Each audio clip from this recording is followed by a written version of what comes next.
What up, what up? Mic check 1 2. Mic check 1 2. Am I coming through clear? Let me know. We're gonna get chatting in just a little bit here. Woo.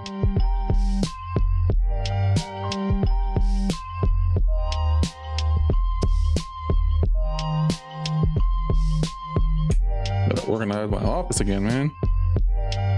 Got paperwork covering my stuff. Come on now. Come on now.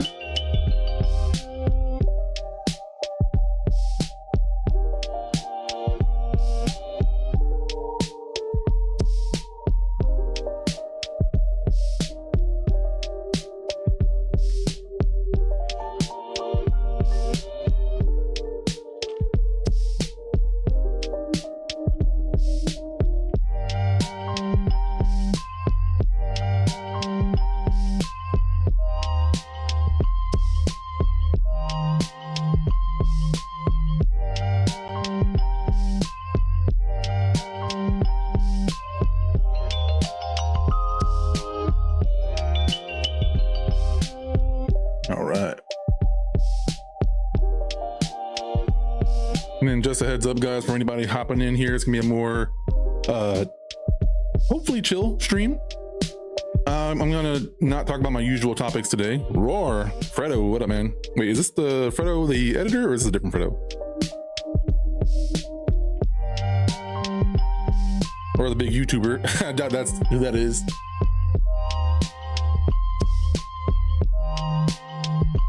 Oh yeah, definitely. I mean, I already mentioned you, but shout out again to Fredo113. Well, 113? No, W13, Dub13. How you doing, man? Sorry, I'm just like massaging my neck real quick, but let me go ahead and get into this. I'll elaborate on cam. But how you doing, man? Let me know where you're. Let me know if I know you already, and if not, tell me a little bit about yourself if you don't mind. Like, do you make content? It doesn't have to be part of the topic, but if that's something that you're passionate about, then definitely let me know. All right.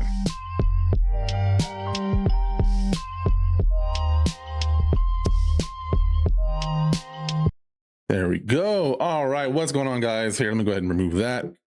What's up? Welcome to the live stream. My name is Tavian, aka The Philosopher, and here we talk about a range of topics.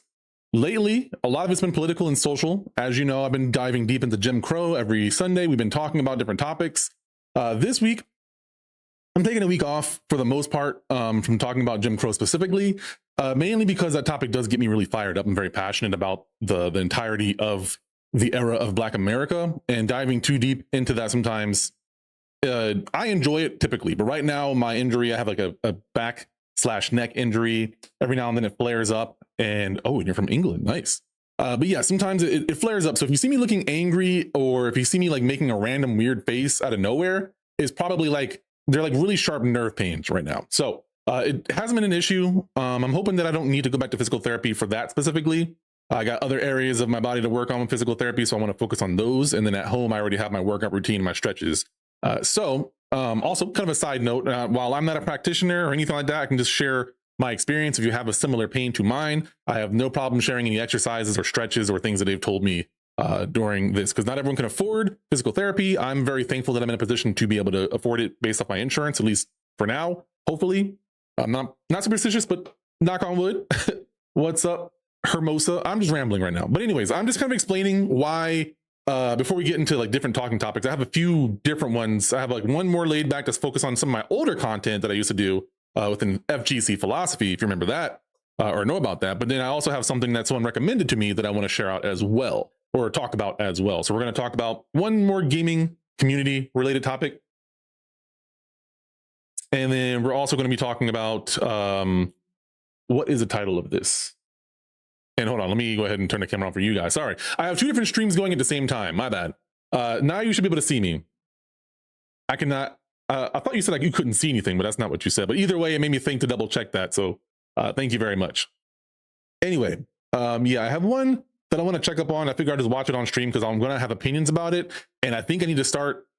This is, again, all preamble, all just getting to know me and talking before we get into the topics here, just to give a little bit of context. And I just took some caffeine. I can feel myself talking extra fast right now, so I gotta take a drink of water, slow it down. I got some Celsius, the pre-made powder kind as well, and that stuff gets me really fired up. And then I'm also on painkillers for the nerve pain that I talked about. So luckily I'm not slurring my words, but I'm finding myself talking really fast. And with learning a lot about being older and all the health issues I've been having, a lot of them are being worked on and they're a lot better, but it's really intentional. It's really important that I'm intentional about my posture, my breathing, etc. So anyway, someone sent me a video called Black MAGA is Boring Actually.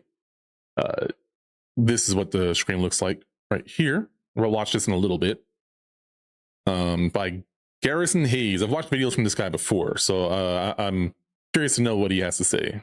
So yeah, we'll watch that in just a second, but I wanted to go ahead and watch another video as well. But yeah, so to finish my intro, to finish my introduction, my preamble, one, I'm in a lot of pain right now. It is not going to go away, even with painkillers that I've gotten prescribed and muscle relaxers. That's just how it is. But I really wanted to push through that because I don't think streaming is that hard. If I'm going to do something, I've committed to doing at least a Sunday stream every Sunday, especially if I have important topics to talk about. And also, I want to beat games, God damn it. I am a lifelong gamer. I've taken a long break from playing like single player games and focused primarily on competitive games, both as a competitor and then later on, more recently in the last 5 or so years, as a coach and director or administrator for esports. So I do like gaming. This stream was originally started, this Sunday stream was started to beat games because I had a backlog on Steam and I was just looking at all these games I've bought probably on sale or on Humble Bundle and never beaten them. And I'm like, man, here's a bunch of games that I want to just beat for the first time ever. Here's another list of games that I want to actually play, let alone beat. And then here's another group of games that I've like gotten into, but then kind of fell off of it, right? There's like I think I got those 3 mixed up, but either way, I have a bunch of games I want to play. And I will say I'm a nerd and it feels accomplishing. I feel a sense of accomplishment when I beat games, like single player story games, not the online crap. I still do some of that with my friends. It's like a social time. But I want to enjoy single player games. So that's why later on tonight we'll be playing Resident Evil 0. It's going to be a Resident Evil marathon I've been doing. This is like the 6th session. I forgot to number it. Either way, preamble aside, that is why we started the stream. Aiden is a gooner, if you didn't know that. I didn't know that until just now. I appreciate you sharing that with me. I don't know what that means for me, or if you're just sharing that information with me, but yeah. Yeah, that makes sense. I don't know what to say to that. But either way, though, if you guys can do me a huge favor as well, if you have any topics that you do want to talk about, I talk about a wide range of topics, and I am not a Democrat. I am not a Republican. I am an independent. I feel very firmly that the two-party system shouldn't exist. I think that the two-party system isn't the reason why we are where we are, but I think it is a huge component of how we've gotten this far, or got, in my opinion, why we haven't made as much progress as we could have made, right? So just to understand that, I have no problem criticizing either political party, but I just call things as I see them. And that means that I'll talk about topics and I'll have rational explanations and backed up by facts and sources if you guys ever want to talk about any topics, right? I am very much a anti-Trump person. If you are pro-Trump at this point, I can't trust you. I never will trust you, more than likely. I respect that that's your choice. But I think anyone who's still following the MAGA train, the Trump train, you're too far gone. And like I consider myself not safe around you. So if you believe that you're in that category and you want to debate me, I got some time. You know, my hard cutoff is 8 p.m. to start the game, but I feel like I'm going to get to gaming earlier than that if we don't have any topics. I absolutely love Star Wars. I did not watch the original trilogy when I was a younger kid. I watched them before the prequel trilogy, and I've seen all of the 9 movies plus Rogue One. I've watched pretty much every TV show that's come out, except for the animated ones. I haven't finished all the animated ones. There's a lot of them. Yo, that's sick. Yeah, Aiden, how old are you? I'm curious to know. I'm not going to judge you. I just want to know. I don't have like an 18 and older stream or anything like that, but I tend to talk about topics, that are mainly, I wouldn't say for adults. That sounds condescending. You're 11. Okay, yeah. So thought process, fine. What I will say is awesome. If you put it together already, that's impressive. I've not really built any big models and Legos. I like the other model kits. You mean 12? Wait, you're 12 and you're a gooner? Hold on. I don't think this is a stream for you. I'll just say that. Like, I respect and appreciate you coming in here. If you want to hit the like button on your way out, I greatly appreciate that. But we didn't talk about mature topics. And I don't know if your mom is going to be cool with that, or your parents. I'm not judging again. I'm just saying that I'm a parent and I would be upset if my son was in the stream. Like, oh, okay. All right. Sorry. I am no joke with that. I've worked with children. I've worked with high schools as clients. So I can't really be that kind of person that like interacts with kids, you know, like not in this sense, not in this online platform right here. I don't tend to have like I don't talk about a lot of sex or anything like that. It's just there's violent topics and controversial topics and blah, blah, blah, blah, blah. So anyway, I won't kick you. But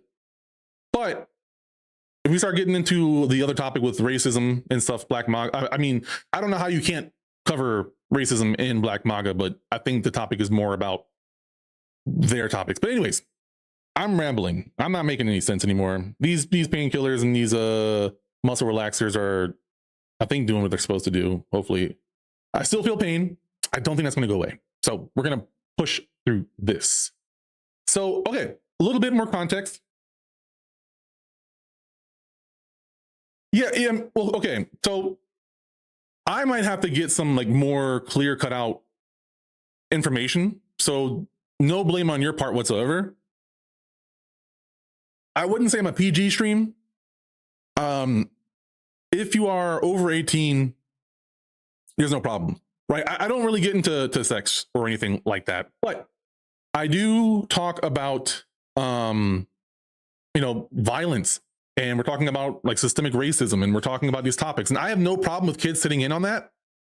However, I think the first priority for me would be if there's ever anyone under 18, I feel like anyone under, so I think mentally 16 would be ideal, but legality wise, I got to do some research. So I'll say legally 18 and older. If they want to join this conversation, I can't have any voice calls with anybody that's not over 18 though. That part I won't participate in, because I think these are important topics.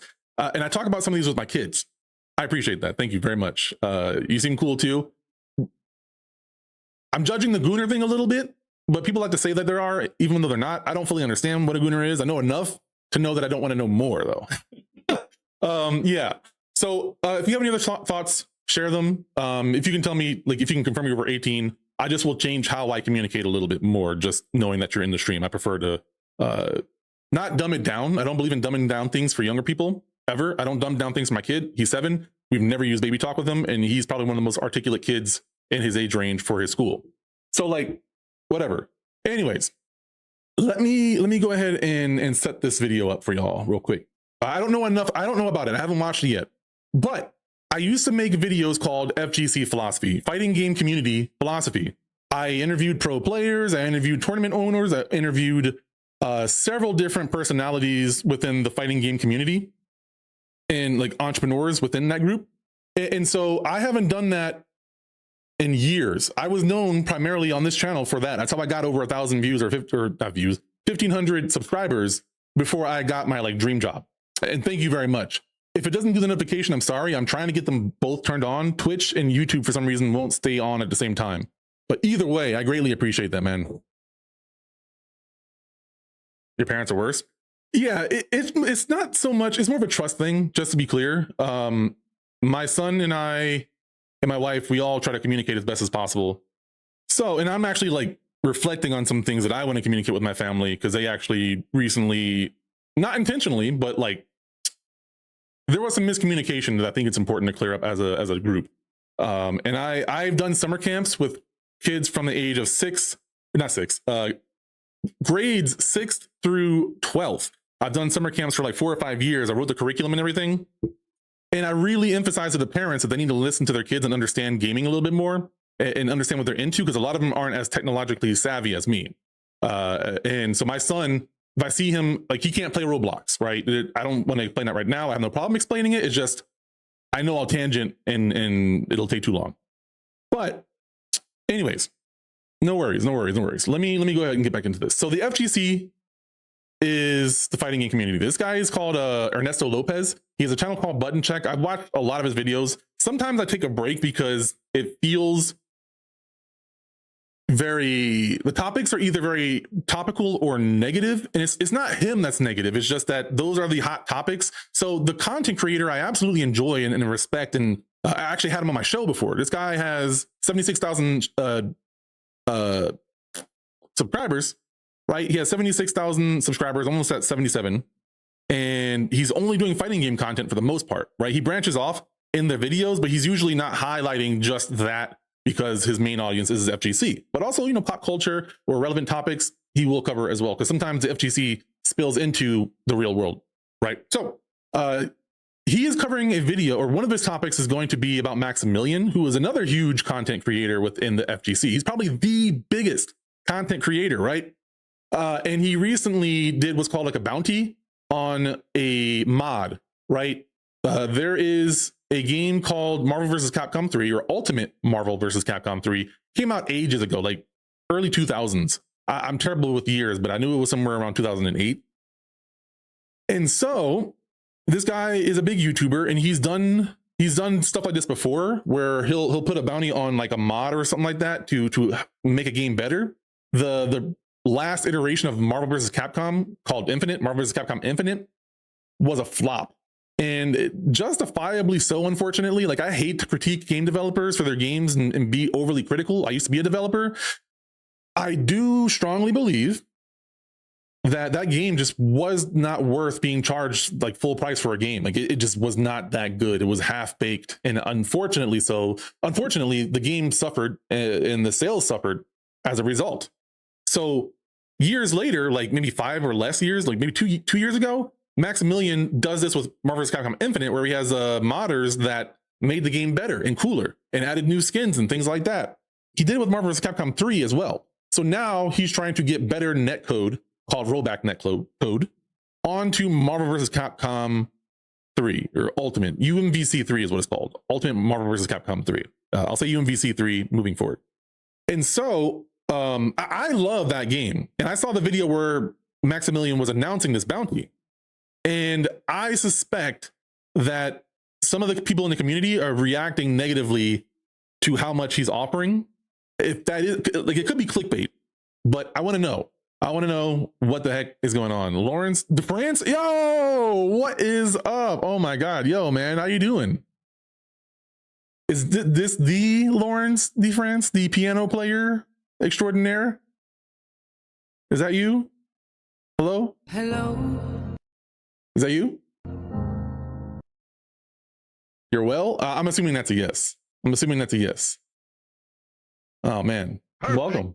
Hell yeah. Well, then I got an FGC person here who can watch this video with me. Hell yeah, let's go. I don't know if you're on your phone. You probably can't type a lot if you're on your phone, but if you want to share what's been up with you, man, I'll set aside some time after this video to chat about any stuff that I can't respond to immediately. If you got a little bit of time, if you're just stopping by to say hey, then it's great. We need to keep in touch somehow. I got Discord if you like Discord, or Twitter, or even Facebook Messenger, but we should definitely try to reconnect and just like talk and stuff. Like, I've had a kid since I don't think you've seen me since I've had my kid, maybe in passing. I am driving. What were you watching? We were watching Button Check. This is Button Check. This is about Marvel vs. Capcom 3. So we're about to find out what the heck this is about right now. Let me go ahead and get my sound cut on though. I definitely want to get a second Stream Deck. I don't know if you guys know what a Stream Deck is, but man, I've been thinking about how to hotkey things a little bit more efficiently. I digress. Let's go. Let's watch this video. Look away from the train wreck. You can blame it on the tech or the disrespect. Before you play, better button check. Button check. I'll turn it up a little bit for y'all. What's up, Check family? Welcome back to yet again a beautiful day of buttons that must be checked. It is Sunday. The weekend is still here, so we still done made it, man. I posted a sponsored dedicated video late last night from Naraka Blade Point. They reached out to us, sponsored. I saw that actually Maximilian had worked with them not too long ago, so I was like, cool, man. There's cool a Mexican in that game. Cool game. And thank y'all. If y'all rock with that video, I appreciate it. If you don't, I still appreciate y'all for showing up today, man. That's how it works. Because honestly, this makes all of this possible. So without further ado, chapters down below. If I could talk, chapters down below. Let's get some buttons. Let's go. All right, first up for the Dear Evo, just who the hell asked for this? Buttons that must be checked. So they posted this a couple of days ago on the official Evo account saying, no teammates, no excuses, nowhere to hide. Tyler 1 and Ludwig. Let me repeat that because I feel like some of y'all in the back, some of y'all way in the back might have missed those two names. Let me say it again. Tyler 1 and Ludwig are running the set in Street Fighter 6 live on stage at this year's Evo, and that's going to be Vegas, not too far away, June 26th. You see the flyer right here, and they put modern versus classic. Tyler likes to run that modern. All right, this has about 3.6 thousand likes. The first reply I see. Real quick, before we get into their replies, I want to share my thoughts on this. So I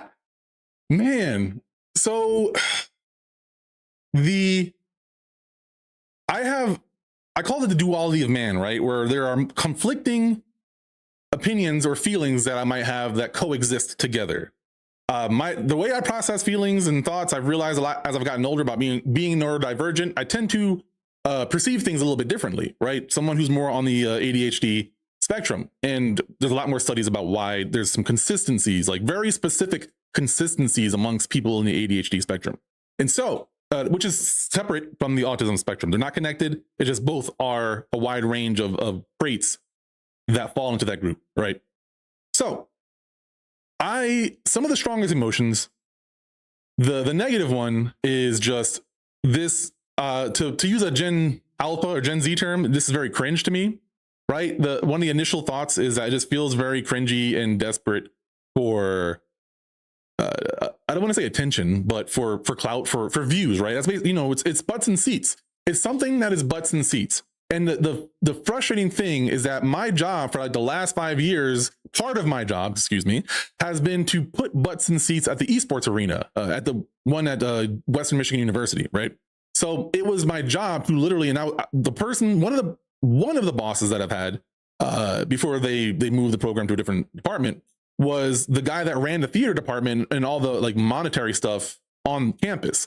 So he was literally a butts and seats guy. Like he had full staff and everything to run any plays. They had like big plays at their house, like the Golden Girls or Les Mis, all the big plays and stuff come through WMU theater called Miller Auditorium.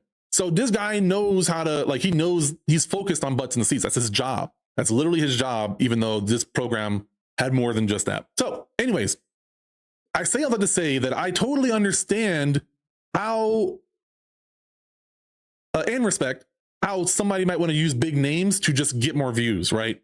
The fact of the matter is people are going to tune in specifically to see these two go at it. Not because they're playing Street Fighter, but because they are popular and they have a following that loves seeing what they want to do. And sometimes, like with some of the personalities within the FGC, some characters are the heel.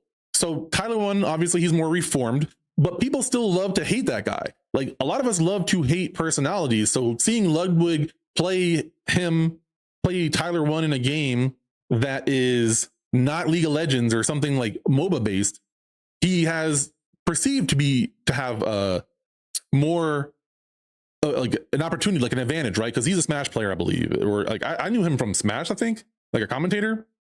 But either way, like I both strongly hate this idea because they're not of the FGC really.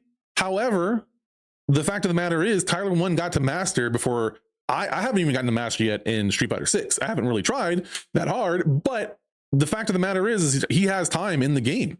He kind of is of the FGC. He's been streaming himself playing the game. So who am I to judge that shit, right? And this is where it's like the duality of man, where I'm still holding on to this feeling, but I also recognize that like I'm calling out my own bullshit at the same time. And also because of personal experience and having to literally put butts in the seats to get, viewers at the arena for esports, I understand and can respect why they're doing that. Like, I totally understand why they're doing it. It's going to get butts in the seats. And when I say butts in the seats, I mean eyes on like live streams, right? But also butts in seats for sales for the venue. Like, people want to see this shit live. So I feel very strongly against it, just because I'm being sort of like, I don't want to say old timery or anything like that. I am just not a fan of using these sort of gimmicks to get views. But it's not deterring me or making me hate anybody. It's just, I respect it, but I also just like think it's kind of eye rolly. Like, I don't like Tyler 1, first off. And just to back up a little bit, I would say the same thing applies that I mentioned for Tyler 1 being the heel. It could be vice versa, where there's a lot of Tyler 1 fans that just hate Ludwig potentially. Like, I don't know anything about why they might hate Ludwig. I don't know him well enough. Like, but people hate things no matter what. Like, you can have the nicest person in the world and they'll still get the heck off of me. And they'll still they'll still just like hate things, right? You know, it's sometimes not rational or rational to us. But anyways, let's see what other people are saying, because I am curious. Is who the hell cares? Dear God, who the hell cares? Yeah, nice little that's right me. there. But other people are like, yo, it's not that bad. Saying new eyes to fighting games is always a good thing, especially Right. since both of them will practice before the event. Others are like, the FGC is so actually miserable. This one, they're saying like, yo, like, okay, Ludwig started as a Melee player. Tyler grinded to Masters and then hosted 2 tournaments. Literally what I'm saying is all these different opinions in my head right now. This is why I was like, let me pause, because I feel like I'm going to hit all the things they're going to say, the different ways of perceiving things. Those are all in my head at the same time, kind of just chilling together. What do y'all? And then when I want to talk about it is the hard part, because I can recognize all those feelings for what they are and just be chill with it, right? That's kind of the main thing for me is like, how do I want to react to that? You know, and that begins other questions that you have to ask yourself. And the conclusion is I want the FGC to be able to grow. Is this going to hurt them? No, right? Are people going to complain? Yes. People complain about everything. You can have the most perfect game in the world at $40 on launch, and people will still be mad and ungrateful for some shit, right? Like, sometimes I feel like the FGC, and everybody does this. First off, it's not just the FGC, so don't come at me with that bullshit. But I'm saying I'm of the FGC. I think is very prevalent in the FGC on social media and even in person, where people love to bitch about shit. Like, people cry so much. And I don't say this, I'm not saying this in a bragging way. I'm not saying this in a bad way or a pity me way. But like, when you've been homeless before, when you've not had an actual house that you know you're going to go to bed at night, you see the world differently. And sometimes it really pisses me the hell off when I see these people online crying about a game that they didn't like when they only spent $60 on it or whatever it is. I say only, not because that's not a lot of money. That is a lot of money to me personally. I'm saying that because in the grand scheme of how much money you've had to spend to exist, that's measly, right? And so I just feel like there's a lack of gratitude. I'm an atheist, right? I don't believe in any sort of deity, but I strongly believe that gratitude is a good practice to have for anybody in life. Now, that doesn't mean you just take shit. You're allowed to be critical of stuff. I encourage criticism of games, but sometimes people criticize things in a way that actually isn't productive, but just makes them look like they're the alpha or they're the bad guy or they're like, you know, opinionated. Like, I saw someone that I know that it really made me mad. He tweeted at Ed Boon when Mortal Kombat 1 came out, and he said, hey, I returned this game. This game is ass. Like, F you or something. Like, I can't remember exactly what it was, so don't quote me on what he said. But the point was that what reason did you have to engage with somebody that way, right? What did he do to you personally to make you be an asshole to him publicly like that, where you're saying, I returned your game is trash, like, I'm going to insult you some more? That's ridiculous, right? That's not criticism. That's just antagonization or I don't want to say bullying, right? Ed Boon's a big guy. He's going to get criticism, but it kind of is high school bullying to me. It feels like someone just trying to embarrass somebody else publicly for clout. I've seen that a lot. I was the butt of a lot of bullying until they tried to throw hands with me, and then they caught some hands, right? But you know, bandwagon bitching is a thing now. I think it always was a thing. It's just that now you get rewarded for it instantly because social media gives you more interaction, you know, more views, and that's social currency pretty much. So people are encouraged to be assholes online because it gets them a form of currency, we'll say. And I just hate that shit so much. That's not really relevant to this video specifically, but I guarantee you I'm going to circle back on this topic if the topic for Maximilian is what I think it is. And with all this said, the one thing that I will say for sure is that while I'm sitting here on the stream talking about this and sharing my thoughts on it, this is that time where I'll put my thought into it. When I see this shit out in the wild, I might eye roll for a half a second, but I'll literally intentionally just put that out of my mind because it does me no service to have any of this in my head, to want to talk about this with other people. There are some big topics that I will talk about if someone else brings it up. I will engage in a conversation with people that I know, but I'm not somebody who's just going to randomly blurt out. I know people who do this. So these are people that exist within the FGC that is like, oh my God, this game is so bad. Or like, you're playing Street Fighter 6. Oh my God, you're still playing Street Fighter 6. That game is bad, blah, blah, blah. Bitch, shut the hell up. Like, you like what you like and no one's shitting on your stuff. You let us play what we're playing and don't be an asshole about it. Go somewhere else, right? And I know there's people I know personally that do that, and I have to call them out on that kind of stuff. I'm like, don't do that. Like, let people enjoy what they want to enjoy. Don't be an asshole about it. We encourage what you like. I've had to tell people that personally. I just don't have any patience for that. And so yeah, the whole bandwagon complaining is so strongly encouraged. And so that's why when I'm not streaming talking about this, it's out of my head. It's also why I avoid Ernesto Lopez's videos. Button Check is a great show, but a lot of times the things that get the most attention, look, 262 likes, 18K responses. Like, I'm not saying there's anything wrong with this post, but I'm just saying it's a negative post. I want to reread this for you if I missed a little bit. Like, yeah, I've been playing Street Fighter Ultra 4. Oh, I've been building a new controller, by the way. Hold on a second. So my buddy's an engineer, and he's been helping me plan this out. And I made a hitbox, right? It's codenamed, or the project name is the Strangle Box. And we are on Mark II. So that is the second version or iteration of it. Oh. This is the case for Mark I, right? So the holder where the buttons would go, it'll make more sense in a second. But basically, I hold it like this, right? And the original idea was that the jump buttons can go up here. I might still make one up here, but me personally, I don't really need that. So I'll show you in the next version in a second. But this is something that sits up vertically. I have tennis elbow, so it causes a lot of strain to sit like this all the time. So having something that can sit in my lap, and basically I'll have like a comfortable strap. This one's just a shoelace or something like that. And it'll kind of just hang, and it's pretty light. It's 3D printed. We designed it and 3D printed it ourselves, and also did a little bit of a laser cutting with the wood panels. That'll make more sense in a second too. So anyways, yeah, I'm going fast just because I want to show you, but I want to get back to this video. But it's kind of relevant. Here is Mark II, right? And so you see I've moved the button right here. Oh, sorry, hard to hold that. So I've moved the button right here, the up button, right? This is up. And then you have the other buttons over here. Someone said it looks like an accordion. I kind of find that funny. My wife loves Weird Al. She's seen him like 13 times or something now. So I kind of like the accordion theme a little bit. But I've already made some, I'm already working on changes for Mark III. So Mark III will be a little bit more catered to me. And so the cool thing about this one is that one, I have a better strap on it that sits on my head. So like it'll just kind of lean. I can comfortably not have to hold it. I don't have to worry about it sliding, etc.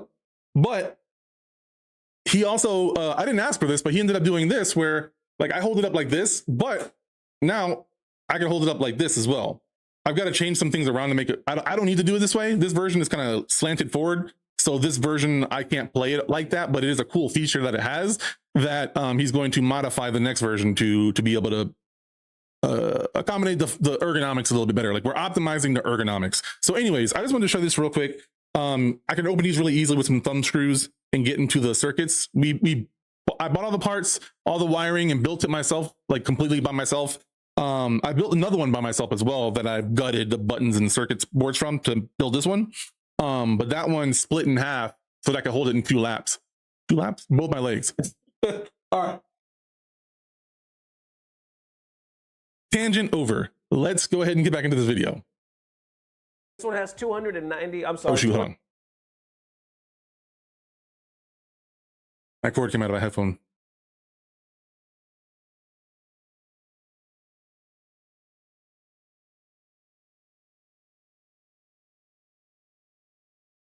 Pat saying new eyes to fighting games is always a good thing, especially since both of them will practice before the event. Others are like, the FGC is so actually miserable. This one they're saying like, yo, like, okay, Ludwig started as a Melee player, Tyler grinded to Masters and then hosted 2 tournaments. What do y'all like? So I want to retract what I was saying earlier, because I don't think this one is that negative. Like he is saying the FGC is miserable, which a lot of people are going to focus on. But I still agree with his critique, right? Yeah, there are a lot of elitists here. And the fact that this did get such good interaction, well, I don't know. 18K views, 262 likes. I don't know about the whole ratio thing. Only 2 reshares. So maybe people were arguing with this point more so than agreeing with it. This one has 262 likes, and damn, Evo really lost his prestige, huh? And Mike Ross was right. Lily can beat both of them. Influencer/celebrity culture is such a tragic outcome. And this is partly why I call the FGC the punk rock of esports. I have to talk to a lot of non-gamers, a lot of parents. And I have to come up with ways to help them understand the FGC sometimes, because it wasn't part of my main job, but it is something I'm very passionate about, and I run one locally. And so I usually want to squeeze in that topic because, one, I can use a lot of examples from the FGC, from fighting games and stuff like that to make my points, but it's also local, so I can give a little bit more tangibility to what a community of gamers looks like, etc. So anyway, the FGC is very punk rock of FGC. And I say that because they're so anti-establishment that they, to their own detriment sometimes, I think, right? This is my opinion. But with so many years of working in esports, there are a lot of benefits to things being, sometimes tournaments being done professionally by companies is a good thing because of potential revenue generation, more professional, like a broader audience range, right? The FGC is very niche because there's certain personality types that tend to veer towards it. And some of the loudest ones sometimes scare other people away. Like it's hard to be shy and go to locals, right? Because you're in person. A lot of it started in arcade. So there are a lot of communities that are very like, it might come off as like bullying or mean, but just like smack talk, right? And it's not even malicious sometimes. Like I'm not talking about the malicious ones. Those are definitely out there. Like you just have your general assholes and just scare people off and they never grow. You have your game elitists. So when a game comes out and you're like, oh, that game is trash, I hate it, like people shouldn't play that. Like it'll scare off shy people because they're going to think no one wants to play it and they're stupid and they're bad, right? So there are certain personality types within the FGC and they really are adverse to anything professional. And the part that gets me is that I can relate to that. I kind of in a way agree to that. But I also think it is ridiculous to be so selfish to think that there can't ever be any professional things. Like most games that are popular, including fighting games, have some sort of tournament code of conduct, and anybody can throw a tournament for most of these games. I know Riot has it. I know Capcom has it. I know that Blizzard has it. There are certain stipulations and restrictions that are put upon you, but you can still run your own tournament. Most of those aren't restrictive enough to small communities that want to grow their own locals. Like if you want to grow super large, yeah, there's going to be a problem. If you're trying to do more than $10,000 in one tournament payout, yeah, there's going to be a problem. If you're trying to do something along the lines of like 50,000 or 100,000 in a year, yeah, there's a problem. Like you'll have to talk to the developers for that kind of stuff. I know that's like Blizzard specifically is the 10,000 within one tournament, and then I think somewhere around like 50 to 100,000 in a year. Like if you generate that much, you're not supposed to. Like you might get in trouble or fined. I'm not exactly sure what the punishment was. I just knew to avoid that, and I didn't really have that as a problem. I didn't have that much flow to be able to offer that for a tournament in 1 year or one tournament alone. Anyway, my point though is that they really seem to be blind to the possibility of still having grassroots. You can still have Combo Breaker be Combo Breaker or have something along the lines of Combo Breaker. Like I firmly believe this. If you're complaining about something, then you need to fix the problem. Like if you're consistently complaining about a problem, then fix it yourself. I'm not saying it to be an asshole, but that's literally how I live my life. If you hear me complaining about things, like I've been complaining a lot about social issues, I started making videos and talking about it and having conversations and challenging people to debates or whatever it is. I wanted to work on myself. Like I don't complain to other, about issues. if I'm continually complaining about it, then I'm going to do something about it. My hands are sore when I play a fighting game. I want to do something about it. We're literally building a controller that fits specifically what I need to play the game more optimally and comfortably so I don't injure myself permanently, right? I firmly believe that. So you can throw your own damn tournaments if you're going to cry about something being very prim and proper. You can still throw your own tournaments. Stop putting the burden of running a tournament on everybody else but yourself. Go do it. Go do it yourself. I hate people in the FGC that do that shit. I don't hate them. I hate the fact that they do it. Let me put it that way, because it's just ridiculous for you to have these expectations of how something is supposed to be ran when you're not contributing to the actual operations of that event. How much money other than the entry fees are you putting into it? How much time other than when you're playing games or in a tournament do you put into it? How much time do you volunteer to help things make better? If the answer to that isn't more than like if it's zero for any of these things or for all of these things, then you don't have the right, in my opinion, to have an opinion on this shit.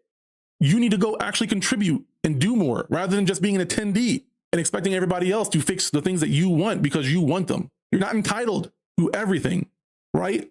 And that's a specific group of people. And I know there's people going to get butthurt. And if you're butthurt about what I just said, then I think you should take some time to reflect before you immediately respond, right?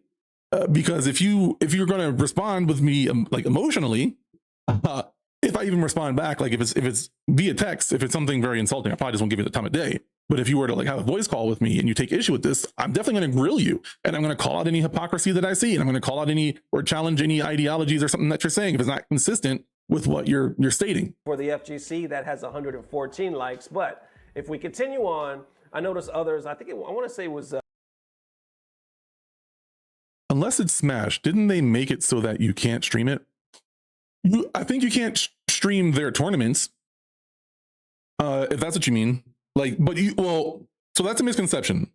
Nintendo, yeah, Nintendo, absolutely, yeah. You can't, yeah. So Nintendo, I say Smash Brothers have they have Stockholm syndrome to Nintendo, right? They're in love with their abuser essentially because they can't quit the game. But the game is so popular competitively that there are enough people to keep the thing alive and circumnavigate all the legal issues they always run into, all the cease and desists. They still do stuff. They're still meeting up and making it happen. And then Nintendo is actively trying to shut that shit down and have even punished other games outside of other tournaments outside of Smash Bros. Tournaments within their, the Squid Game or whatever, the Inklings game. They had like a tournament like shut down or a cease and desist or something like that because of all the Smash issues. It's ridiculous.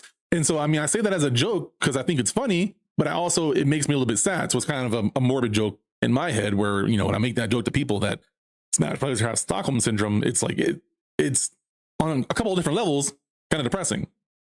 So yeah, Capcom, there was a misconception that hold on. I think they changed their policy. I don't think there was a misconception. I think that there was public backlash and then they changed it. So they originally, I believe, were going to make it to where nobody could restream it. And then they like made it so where you can apply for it. So a lot of big streamers might, people that they can investigate and see if they're brand friendly, which I think is fair. They made the game, it's their IP, right? I think that there's a level of fairness to the fact that they have to apply. I don't think you have to pay anything to stream it or anything like that. I think it's just you have to put in an application. Now, depending on how well they screen their streamers, I might take some issues there, but I don't know those details yet. But I can say that if it's not a fair practice to where like smaller streamers just aren't going to get any attention or be allowed to stream the game, I just think that's not cool. They lose points with me, right? That, I'm paying attention to what they're doing. And so anyways, let's get back into what this guy is saying because I want to get to the next one. I saw him respond to this saying, I wonder how much they're getting paid because this makes absolutely no sense. I've talked to Chris G in person before. He's an interesting personality. He generally is more on the negative side of things, but he also is very honest and sometimes very spot on with topics. I might not always agree with like his point of view or his response, but a lot of times I think I see where he's coming from, and I appreciate that. He's very, very blunt about everything. I wonder how much they getting paid because So like I said before, everything up to absolutely no sense or makes absolutely no sense is I agree. Like I'm in the same thought, right? I wonder how much they're getting paid, because that's the only way, in my opinion, unless they're going to be live streaming from their own streams, right? If they're live streaming from their own Twitches, which honestly I might be like, if I was Ludwig or Tyler One, I would request that I could live stream and have like a camera guy following me around on stage or something, like make sure I get all that stuff verified, because they'll probably get more money from the live stream, like from live streaming. What is it called when you like live stream live? So it's like they're watching it from a camera, but like they're probably going to be mic'd up with a lav mic or something like that. So like their own stream. I'm speculating. This is all speculation, but I think this is a good idea for a lot of content creators. If they're serious content creators, they're already going to have a community, right? So I think that is somewhat of a prerequisite, which I don't have a community yet, so I wouldn't be allowed, or maybe they could have people who aren't as big as well, like challenging the big names and stuff like that, and kind of help boosting the signal. That would be super dope, but I think that's a lot to ask for from a big corporation, AAA studio like Capcom. Would I like to see that? Hell yeah, I would. I think that'd be super cool. But is that likely? And will they want to invest in that? Do they, what's the return on investment? What's the return on investment for them? Right. So anyway, yeah, I am personally curious to know how much they're getting paid. Unless they're live streaming it. And I think that's a cool concept to live stream a big tournament. You're like, yo, hey guys, you're live streaming the day before or like the week before. It's like, yo, I'm going to be doing this tournament they invited me to do blah, blah, blah, blah. And I'm going to be playing against Tyler One or I'm going to be playing against Ludwig, right? They're talking, they're hyping it up in their stream. Like, I'll be there at 9 p.m. Eastern Standard Time, blah, blah, blah. Like, make sure you guys tune in, come to the channel. We'll do a streaming, like a stream together. You can do a weird thing now where you can stream together. Like me and my buddy Kenren, we will stream Baldur's Gate together on our own streams, but then it'll merge the chats, which is really cool. I don't know how long that's been a thing, but I like it. Anywho, I'm kind of getting off into like idea mode. This is a lot of what I tend to do. It's just like when I'm in meetings about events and things, like I'm the out of the box thinking guy that wants to put every idea out there, and then collectively we pick the best ways or most attainable goals to get to. But I think that, if Capcom happens to see this video, y'all should have some sort of agreement that the streamers can live stream if they choose to do so on their own streams on Twitch or on like maybe I don't care, right? That's a huge tangent. I don't care about that. I'm not getting paid to do this, but I think that's an idea that maybe if people want to talk about later on, we can talk about it.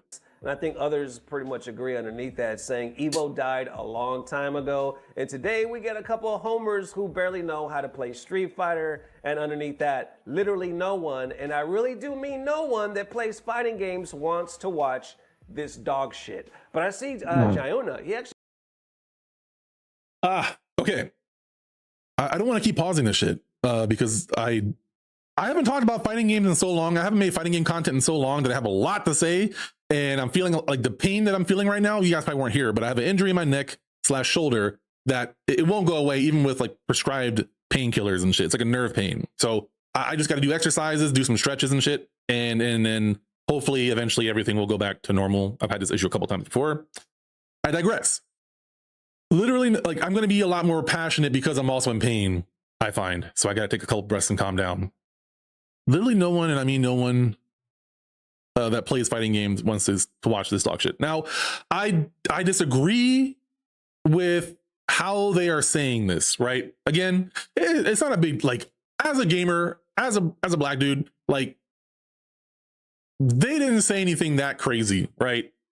But professionally and experientially, I see the way that he's talking as, why the fuck would I listen to you?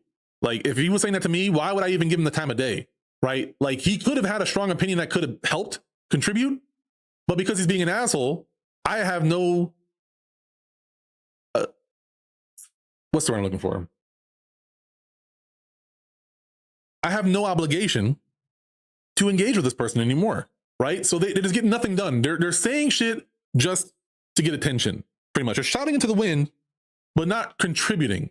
I'm sorry, I just don't think that way when I make posts. Yeah, I'm going to advertise myself. I might get lazy with the writing, but like, why are you calling someone's shit, dog shit? Now, I I agree. I don't think many people in the FGC do really want to see this. Like, if it was a Smash tournament, then I'd see it make more sense, right? But like, then it would be very one-sided, obviously. So they have a community. They have two gamers from different communities that are fighting, and they're popular. But I also don't have an issue with that. Like, it is very cringy to me, sure, but like, it is going to get views. It's not going to be the people. It's not for the fighting game people. Like, sorry, you can go get food or something like that, but this is League of Legends players and Smash players watching Street Fighter 6. So shut the hell up and let them watch it. Like, let them get into the damn game. It's not for you. I agree. I think it's stupid. But if it gets League of Legends players and it gets Smash Bros players tuning in to watch Street Fighter 6, then yeah, I'm kind of for it more than against it, even though I personally will probably just tune out or not watch it. Like, maybe I will if I remember that it's going on. But like, you don't have to watch, it doesn't have to be all 4 fighting game players 24/7 of a live stream, right? Evo happens 3 days over the course of, or no, 4 days now. I think it's Thursday to Sunday. I think most of the big stuff starts on Friday, but like, they have things happening on Thursday now. So the events are getting longer and longer. And so when you say shit like this publicly for no reason, you're actually not helping. And you're also being incredibly selfish. That 1 hour time block of them running a set on stream is not going to kill you. Just shut the hell up, right? And I'm saying shut the hell up because you're just making more people not want to watch it by being an asshole. It's like, I don't get it. I don't get why people are so I can't talk. Why people are so self-sabotaging. When I say self-sabotaging, I mean that they're sabotaging their community by just being an ass and expressing how you feel. Like, sometimes you just keep that shit to yourself. No one cares. Like, you're not helping. You're just expressing that you don't want something and are trying to assume that every other person doesn't want said thing. Now, I think this is an incredibly stupid way to see the world, but I also know that other people think this way, where you see a post like this, they're going to agree with it without having really thought about the full range of things. They're just going to accept that and be like, yeah, I like the way that sounds. I think that way too now. Like, that's stupid that people like that exist, but they do. And I'm just saying, like, it's a stupid way to see the world. It's just an hour time block. Yeah, they're probably getting paid, right? Yeah, the FGC is selling out, but it's Capcom. So the Evo isn't run.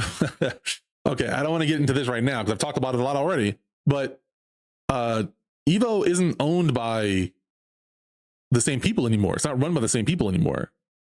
So I personally have been detaching from it emotionally because I don't agree with like the Saudi Arabian government kind of running these tournaments now. I could be wrong, but I'm pretty sure Mohammed bin Salman and like his esports group are the people that like have majority stock in this now. And that's why they're like, yeah, I'm pretty sure that, yeah, that was a whole issue. They ran a tournament there, etc. So anyways, I'm just saying, like, just don't support them if you don't want to support them anyway. Like, this sucks, but Evo isn't the Evo it used to be. It's just not. But it doesn't mean a new thing can't be Evo. I think Combo Breaker is great. I don't know if that's been taken over as well. I have a hard time believing that the Hado would do that. But I mean, at the same time, like, he has a wife and a kid, so he's got to do what he's going to do, depending on like financial situation. I can't blame him. But it sure sucks because that's only about a 2-hour drive for me. I digress. Let's go. His fighting games wants to hear, like, he goes deep on this one. He says a lot of discourse around this, but one thing bothers me that I want to address. Too many people are saying Street Fighter 6 blew up in Japan because the influencers / VTubers played it. That is not true. I can give you 100 examples where this has not worked in the past. Influencers get paid to promote games / events on a daily basis, and 99% of the time it leads to nothing more than a temporary bump in viewership and a check in the streamer's pockets. What made Street Fighter 6 different was that these influencers actually cared about the game. They practiced outside of their streams, they respected the game and community, and they took their matches seriously. The FGC in turn saw this dedication and welcomed them with open arms. While this led to explosive growth we saw, or which led to the explosive growth we saw in Japan. I'll be short. This is exactly what I'm talking about with Tyler 1. I personally believe that he's earned his spot in the FGC. I don't think there needs to be a full prerequisite, but he had to have been grinding off stream. Otherwise, he's an incredibly great player that still deserves to be acknowledged as an FGC member. I think the guy is, again, kind of cringe, right? I am not a fan of the guy, but I am happy that he is what LTG is to us, is what he used to be and is now reformed. So he's like the Paul brothers, sort of, but better. Like, he's actually doing things and not just being an asshole anymore, and trying to be a better example. How much better? I don't know, because I don't watch this shit. But I again, working at a college, I couldn't avoid hearing about this guy at work, because I have college esports nerds, right? Like Overwatch and League of Legends players that watch every game and all this shit and watch the streamers. I hear about it like constantly. And so I am always curious to know from their perspective how things are going. So I know more than the average like non-Tyler One viewer, because I hear about it and I've seen clips of him that people, like the kids, will share to me. I shouldn't call them kids, they're like young adults. But yeah. Anyways, I have nothing left to I've say. got nothing against these two being brought on the stage to put on a show or a match, as long as they take it seriously. Yes. Regardless of their level, as long as they put in the work, trying to improve, respect the game, and care about the results, then they are no different from any other competitors in the FGC. 100% agree. 100% agree. Stop being so elitist. But if it's obvious they're just there to try and be entertaining while collecting a check, then this is not something I'd want to see in future events. This one right here has 2,000 likes. How y'all feeling about that? Tyler One and Ludwig, you know, I got mixed feelings about it, because on one hand, I can see, it seems like Evo, I'm not sure who's making this call, because there's so many damn, I mean, who's making the call? I know when it comes to Evo Legends or the whole Mena versus Daigo, they say that Saudi came to them directly and was like, we want to put this on. And they were like, how could we say no? Because we were already talking about it anyway. So they made it. J Money with the super chat, $5. Thank you very much. She said, I show speed, challenge you to a race. Challenge me to a race? Yeah, right. I would do bad. Just kidding. What up, bro? Chilling. I've been talking about this a little bit, but I'm in some pain right now, so I'm not talking about as serious topics right today. So if I make funny faces, it's just sharp nerve pains that are happening in my like lower back or upper back, neck, etc. But other than that, you just reminded me of, oh yeah, on vacation my son wanted to race me, and I'm a big guy, like I'm overweight for sure, like I gotta call it what it is. And you know, I don't get super, like I'm not very active all the time around my son, so he doesn't really see me other than in Taekwondo class sometimes. And so, like, you know, he just wanted to race, but he was like confident that he was faster than me. He was so confident that he was faster than me. And so I was like, all right, let's run to that like bench over there, and then we'll go back, and when whoever touches the car first wins. And so I'm just, you know, ready, set, go.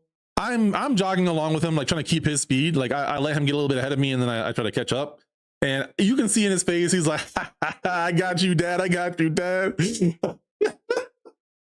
And so, you know, up until we get to the bench, I'm right behind him. He touches it, you know, turns around and starts going towards the car. And then I booked it. Like I went full speed. I did my stretches beforehand. I stretched up my hips, my quads, my calves, like my ankles. I was stretching out everything, talking to him, you know, convinced, like making sure he wanted this race. I'm like, you sure you want to get this race? Are you sure? And I'm like, you know, lace my shoes up because I have my running shoes on. And I'm like, I always have running shoes on. It's just the most comfortable for me. And sometimes I do like to just do movement for no reason. But yeah, so I kick on the afterburners, bro. And I'm a big guy, but I can run fast. I can't run I show speed fast, but I can run fast. And so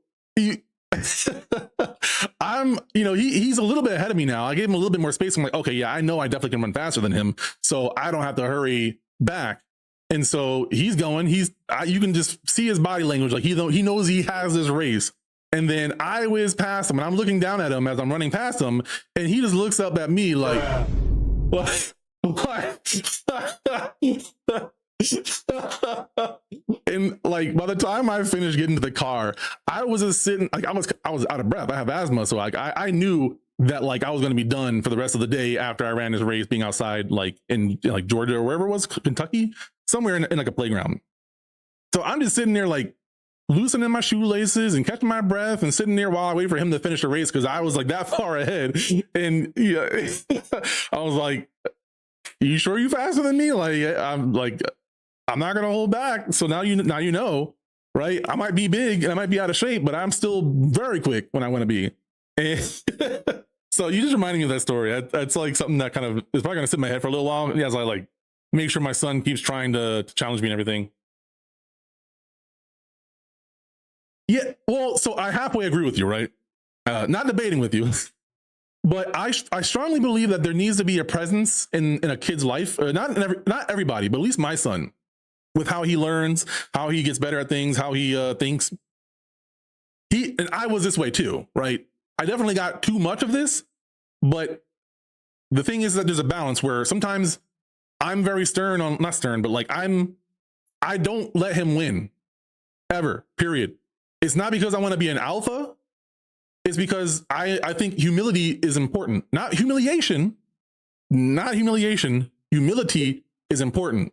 And while I encourage him to always try his best at things, I also am trying to monitor his arrogance and making sure that like he understands the dangers of arrogance. And like, you know, when losing a race now as an adult might not be a big deal. And so you got to be careful with this kind of stuff because like this could be traumatizing just to beat him in a race. But he does have his mom, my wife, who we talk about this where I'm like, I'm not going to let him win at stuff. Like I firmly believe it's important, blah, blah, blah, blah, blah. And she's like, I understand. And I'm like, but I encourage you to give him support and let, you know, I'm not saying let him win just because you want to let him win, but like, if you're doing that and encouraging him, then good, because he does need that confidence. Like just shutting kids down all the time is going to break their confidence. Not every kid, but it's very easy to break a kid's confidence and make them not want to try hard anymore or like give up on things easily. I know I used to be somebody like that. So it is important that they have somebody that's more nurturing in those situations. I'm not a parenting expert, but I've thought a lot about this. I've read a lot of books. I've watched a lot of videos. I've studied a lot of it. I've talked to a lot of people, and I've gotten training in life coaching. Like I know more than the average bear about this topic. But anyways, like, even though like people, I don't know for sure how he's going to react to these things, but that way we have that dynamic. I think it is very important to have somebody in their life that can show them like humility through skill or like whenever he's thinking very arrogantly of things. But also we talk about like mindset and everything. We talk about, you know, the growth mindset.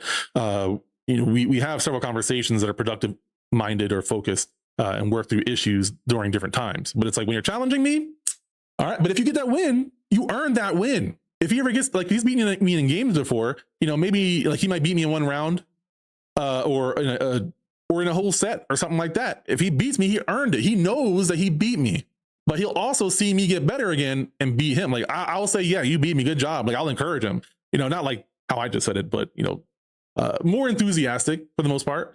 I'm pretty laid back, but yeah. So when he earns that win, he knows. And then if he gets too arrogant, I'm no slouch at games, period. Right. I'm going to learn a game pretty quickly. So I will show him that I'll learn the game and put him in his place again and hopefully not make him quit the game, but show him growth at something. Like you've beat me at something and I need to learn something new or do it better. Right. You legitimately won this match, but now you lost this next match because I prepared and I learned from you. Right. So you turn that into an encouraging conversation. I digress. Sorry for the whole tangent, but I felt like it was worth talking about. But you said even coaches break down the overweight children and use them as an example in elementary. I know from experience. I do too. I was that overweight kid. I was like an overweight, depressed kid for most of high school, or grade school. Like probably around like third or fourth grade is when like depression hit in and I just started getting overweight and like stayed overweight. But I was always athletic. I might have been out like over shape, but I don't think I was or overweight, but I was never out of shape. Like incredibly flexible, very fast. I had like bad stamina. Now I'm wondering if I did have asthma back in the day. Like I don't know how long I've had asthma. I just found out about it like last summer. But anyway, yeah. It's coaching. Now that I'm a coach and I've played several different sports, I've played several years of football. I did track and field. I did hockey. Karate is a little bit different. So I don't want to lump that one in with it because it's not like a school sports is different from like a dojo or something like that. What else did I play? I did boxing, but I didn't do that for them. I did that for myself, and that was more of just like self-defense and exercise. I digress. It happened with this. I don't know if it was the Hadu or them or like trying to add production value, like some maybe wait. this You is said their Hado. attempt of trying to add production value, like something like a storyline, something that you would be interested in. Because let's be real, while you do see these reactions, some people are like, nobody's asking for this. This is bullshit. These guys are who they are for a reason. Like, they have huge followings. Now, Ludwig has been known in the FGC for a while. Tyler One just came in recently. He actually did a Street Fighter tournament. Chris G won that. I think he put up 10,000 of his own money, and then he disappeared. It was weird. Like, he was grinding Street Fighter 6 pretty hard. Oh, yeah, he's platinum in he this. had another child or something like that. But apparently he's back again. I actually thought I was going to see him like just fully concentrate on 2XKO, because isn't that more of his background? You know, the more I think about it and simmer on these thoughts, my thoughts change, you know, as I consider more things or I put more pieces together. I'm more and more in camp for this, right? If I had to choose. And part of the reason I say that is because they listen, I'm sorry, if they can get the platinum, I think they just earn a spot. And the fact that there's somebody that's huge, two people that are huge in a different community that are much huger than the FGC, they can be in different communities. Like, just because someone is known for Smash doesn't mean they can't be known for Street Fighter as well, or at least participate in an order to bring more people into it. This guy has a huge, both of these guys have huge followings in different games that are huge. You're telling me that you'd rather just not have that 1 hour time block or whatever it may be, and not have more people, like not have the FGC grow and continue to complain about how small it is or whatever it may be. Or like, you are so selfish that you want to deny other people from experiences. Like, is that 1 hour time block really that important to you that you have to actively, publicly express that this shouldn't be a thing? It's not just you don't like it. You're saying that nobody likes this and this shouldn't be a thing. It is incredibly selfish when this isn't really hurting anybody. These guys are getting paid. They're getting League of Legends and Smash viewers on the game. They might think that shit is cool, or maybe they picked it up on sale and never really played it and got into it. But now that someone they look up to is playing it, they feel more encouraged to do it. Are you really that selfish that you can't just shut the hell up and hold that L? Like, I probably won't watch it. I may out of curiosity, but more of like an esports professional point of view, but it wouldn't be entertainment for me. I would definitely be fascinated by the concept and seeing how the numbers, you know, shake out. I like that kind of stuff. But like the average viewer, I get why you wouldn't want to watch that. I wouldn't either if I was in y'all's shoes. And so I get that you don't like that, but then just go watch something else and shut the hell up. Let the FGC grow. It's not hurting anybody. Like, if it ends up hurting somebody, then I got to hold that L myself and talk about that and own up to it. But right now, that's speculation. So people who are opposed to these guys doing this, shut up. They've earned their spot in the FGC. They have accounts that are platinum. And I know that Tyler One is master. Yeah, would I prefer they practice off stream? Sure. But sometimes I don't practice. I get lazy too. And I only play during tournaments or with my friends at locals. I get like that sometimes. Shut the hell up. They don't have to go to every single thing. Like, what are the prerequisites? What specifically are the prerequisites for them to be a part of this? Capcom acknowledges their popularity and that they put time into the game and they're running a set. So what? So what? Golly, like, you're fine to have your own opinions and talk about them, but stop trying to like publicly talk about it. Also, hey Dunford, sorry for ignoring you. Just fully concentrate on 2XKO, because isn't that more of his background, you know, with the LOL and all that stuff? But I haven't seen nothing unless I'm missing it. But now apparently he's back in Street Fighter. So when I saw this, I was like, it looks to be pure entertainment.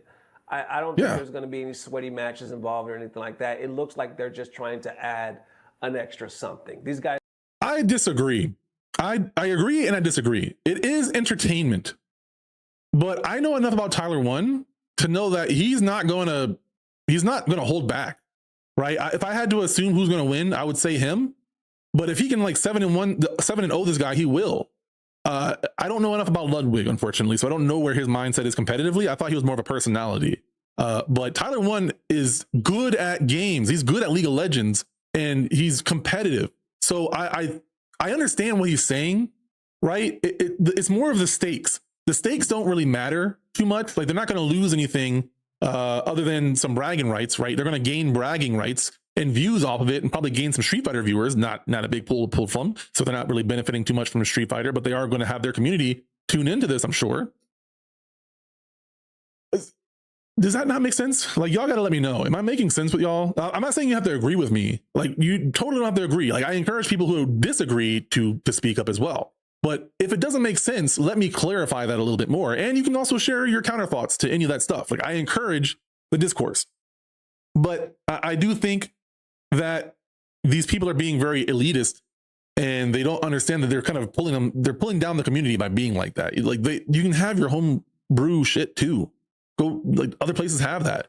I don't want to harp on this, but it's just not that big of a deal. Huge followings. There's a lot of people in the FGC that actually rock with these guys, so they're probably thinking, why not? We're just trying to throw together something fun. Evo obviously has been bought and sold 100 times over, and now it's just growing. It's super corporate. So when something like this happens, you're thinking like, oh, here we go. Here's the bullshit. Here's esports. We don't want to. Evo probably wouldn't be able to afford that before. I'll be honest with you. Like, they probably could afford it, but if you're running the budget, is it justifiable to bank that two big streamers are going to come to your tournament when you're like homebrew, right? You're not an establishment that has money from other businesses and stuff to put into it. Can you afford that risk? And I think most people would probably choose no, it isn't worth that risk. Would it be successful? I think it's a 50-50. I think it's more for success than less successful. But what does that immediately transfer into? Because there's a huge conversion track that has to happen to convert a non-fighting game player to, like, Combo Breaker, for example, making money, right?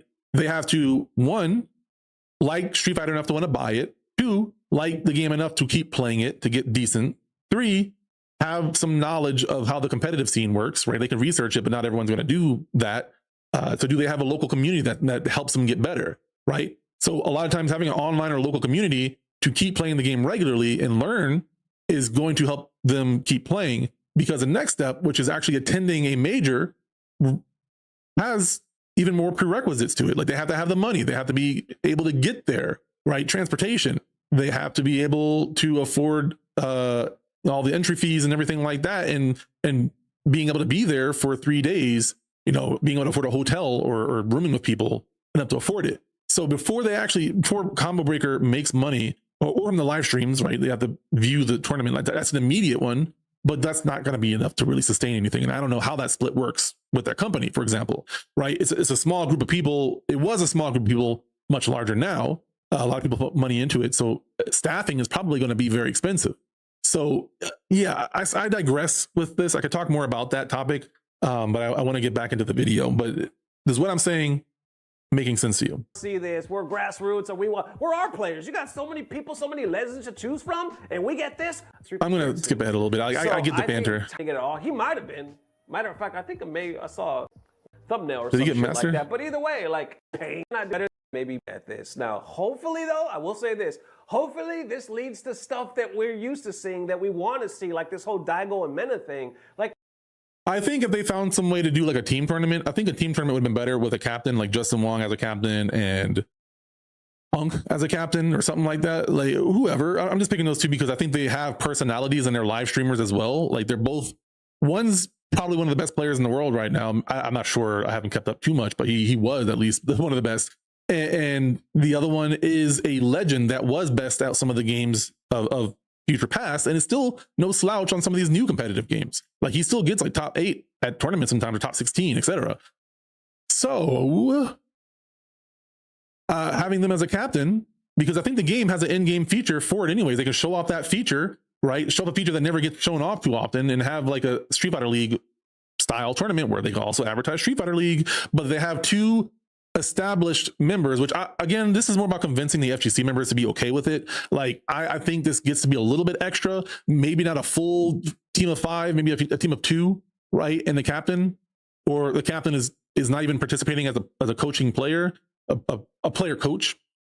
Like, there's ways to mix that up, but you can immediately see that people will be much cooler with that, because it's like they're indoctrinating Tyler One and Ludwig into the tournament. Like, these legends are doing that, rather than these guys trying to be the showcase themselves. I think that there might be a better reception Capcom, if you're listening, to this sort of thing. I believe that this has happened in the past, and I believe that Sajam is somebody that is a good example to look to, where he does a Sajam slam, because he usually has like a pro captain that's good at that game, that plays as well and can kind of be the anchor, I think, sometimes. You know, but everybody else is from other communities. So he, like, I do feel like this is kind of like going through his company would be a good idea. I think the cross promotion, Sajam's a very controversial figure for the developers, like the publishers and developers. Like, as a community member, I think everybody loves him for the most part. Like, he's a great guy.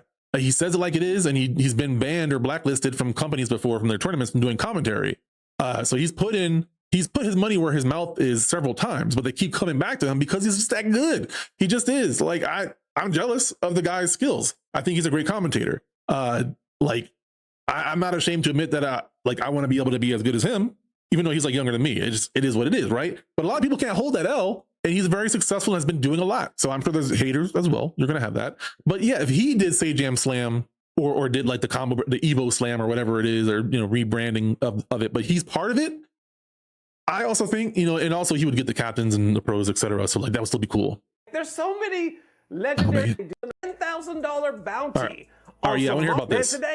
Today, by the time I'm recording it, which is Saturday, so they posted this saying a $10,000 bounty was just set by Maximilian for the implementation of rollback netcode for Ultimate Marvel vs. Capcom 3. Max has previously contributed a lot of his own resources to fund and assist modding communities, even most recent with MVCIB, and now he's put his money where his mouth is. Max has stated that he's willing to pay $10,000 bounty for someone who is able to implement proper rollback netcode for Marvel vs. Capcom 3. Then this is the clip. Let's check it out.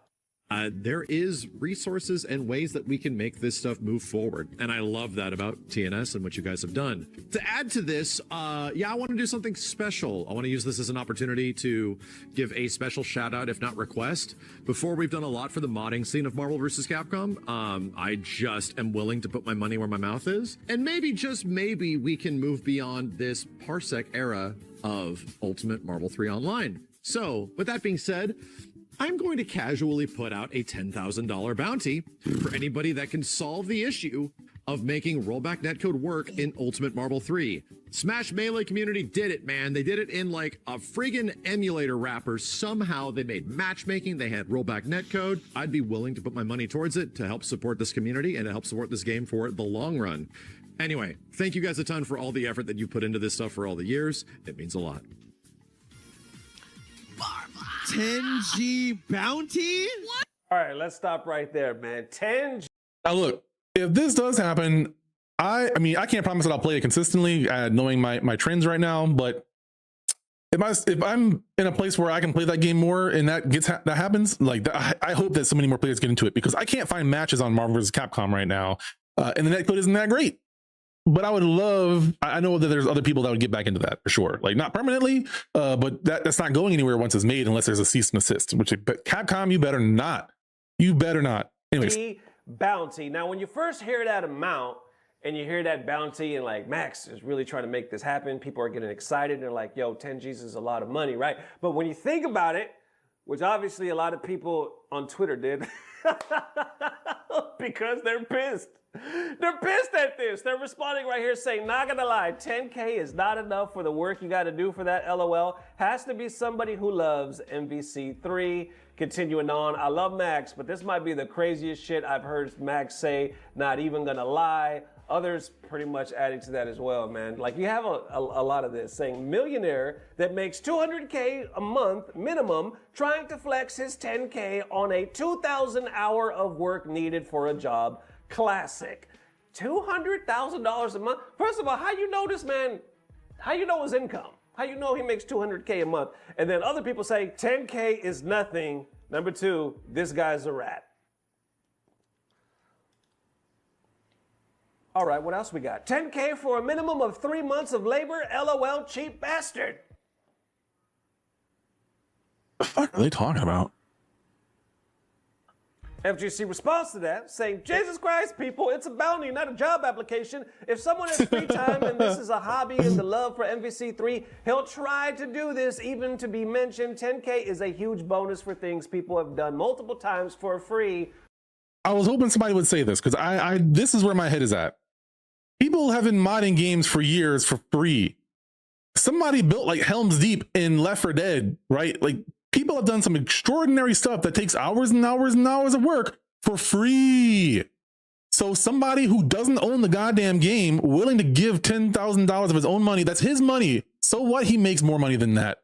He didn't make the game, and he's trying to give somebody 10K to make it better. Somebody more than likely is already have been working on this for years. I will tell you, more than likely, the person who's going to make this happen is either someone who is like a savant at coding and programming and everything, or someone who's already been researching this for years because they personally want it, because they love Marvel and they want to get netcode in there, and they probably are a developer. Like, that's a very small group of people, but it's not as small as you might think. And there are a lot of people who are halfway knowledgeable in game development nowadays, and people who have researched it. People have, like, I have a degree in game design, like animation and game design. I've learned enough to be able to do it. Enough people, and I like fighting games too. So there are plenty of people in the FGC who could do this and have more than likely already been working on it, because then all they have to do is they're able to now relieve some of the funds, because this new bounty has helped just bring money in, because he or she was already working on it, right? So this goes back to what I was talking about earlier with gratitude, right? Some people are so blinded by their own rage that they don't even see that there's something to be grateful for.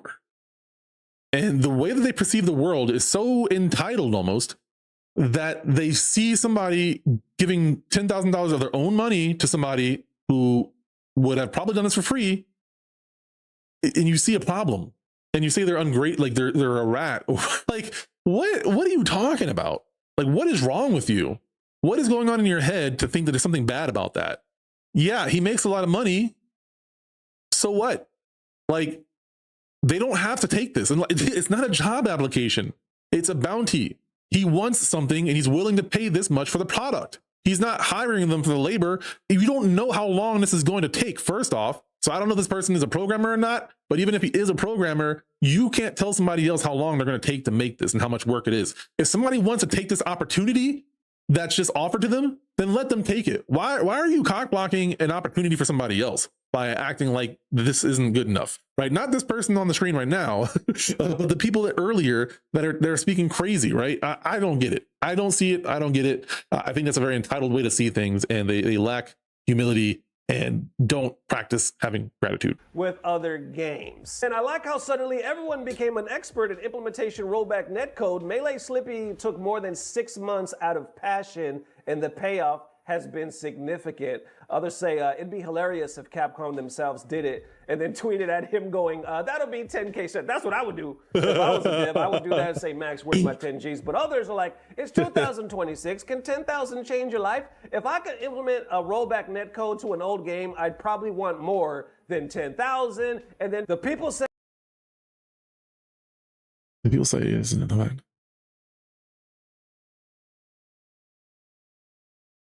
Just, I don't get that last one.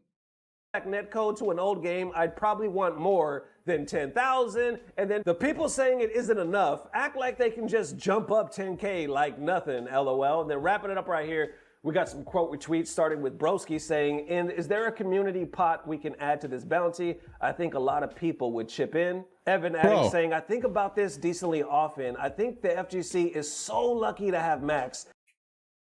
Yeah, man. I mean, first off, I agree exactly with that statement. Max is such a great dude, and I get annoyed at people who think like this. And it's not that their thoughts aren't legitimate. It's the fact that they're acting like it's like fact, right? Like it's a reality that somehow this guy has cruel intentions and is like getting one over on people. $10,000 can change somebody's life. Absolutely, it can, right? And there are a lot of people who would put their free time into something like this for 10K. Especially if they knew that somebody like Maximilian would be able to promote it, because that could change their life, right? You think that the person who makes this and Max is pleased with this product, do you not think that he'll have a better life after that? Like if that guy is thinking at all about his opportunities, he's going to turn that into some sort of business, or he's going to find a way to get himself hired at a company that he might want to work at. So it is not just the fact that he made this thing and he's only being paid $10,000, which is a lot of goddamn money. Shut the hell up. It's also the what was that?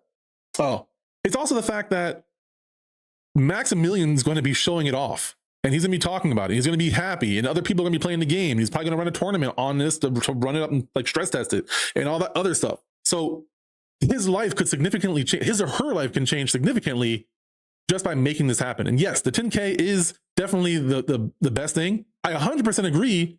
I have no problem at all with Maximilian opening up a crowdfunded or like a GoFundMe for this, right? I don't, knowing enough about him, right?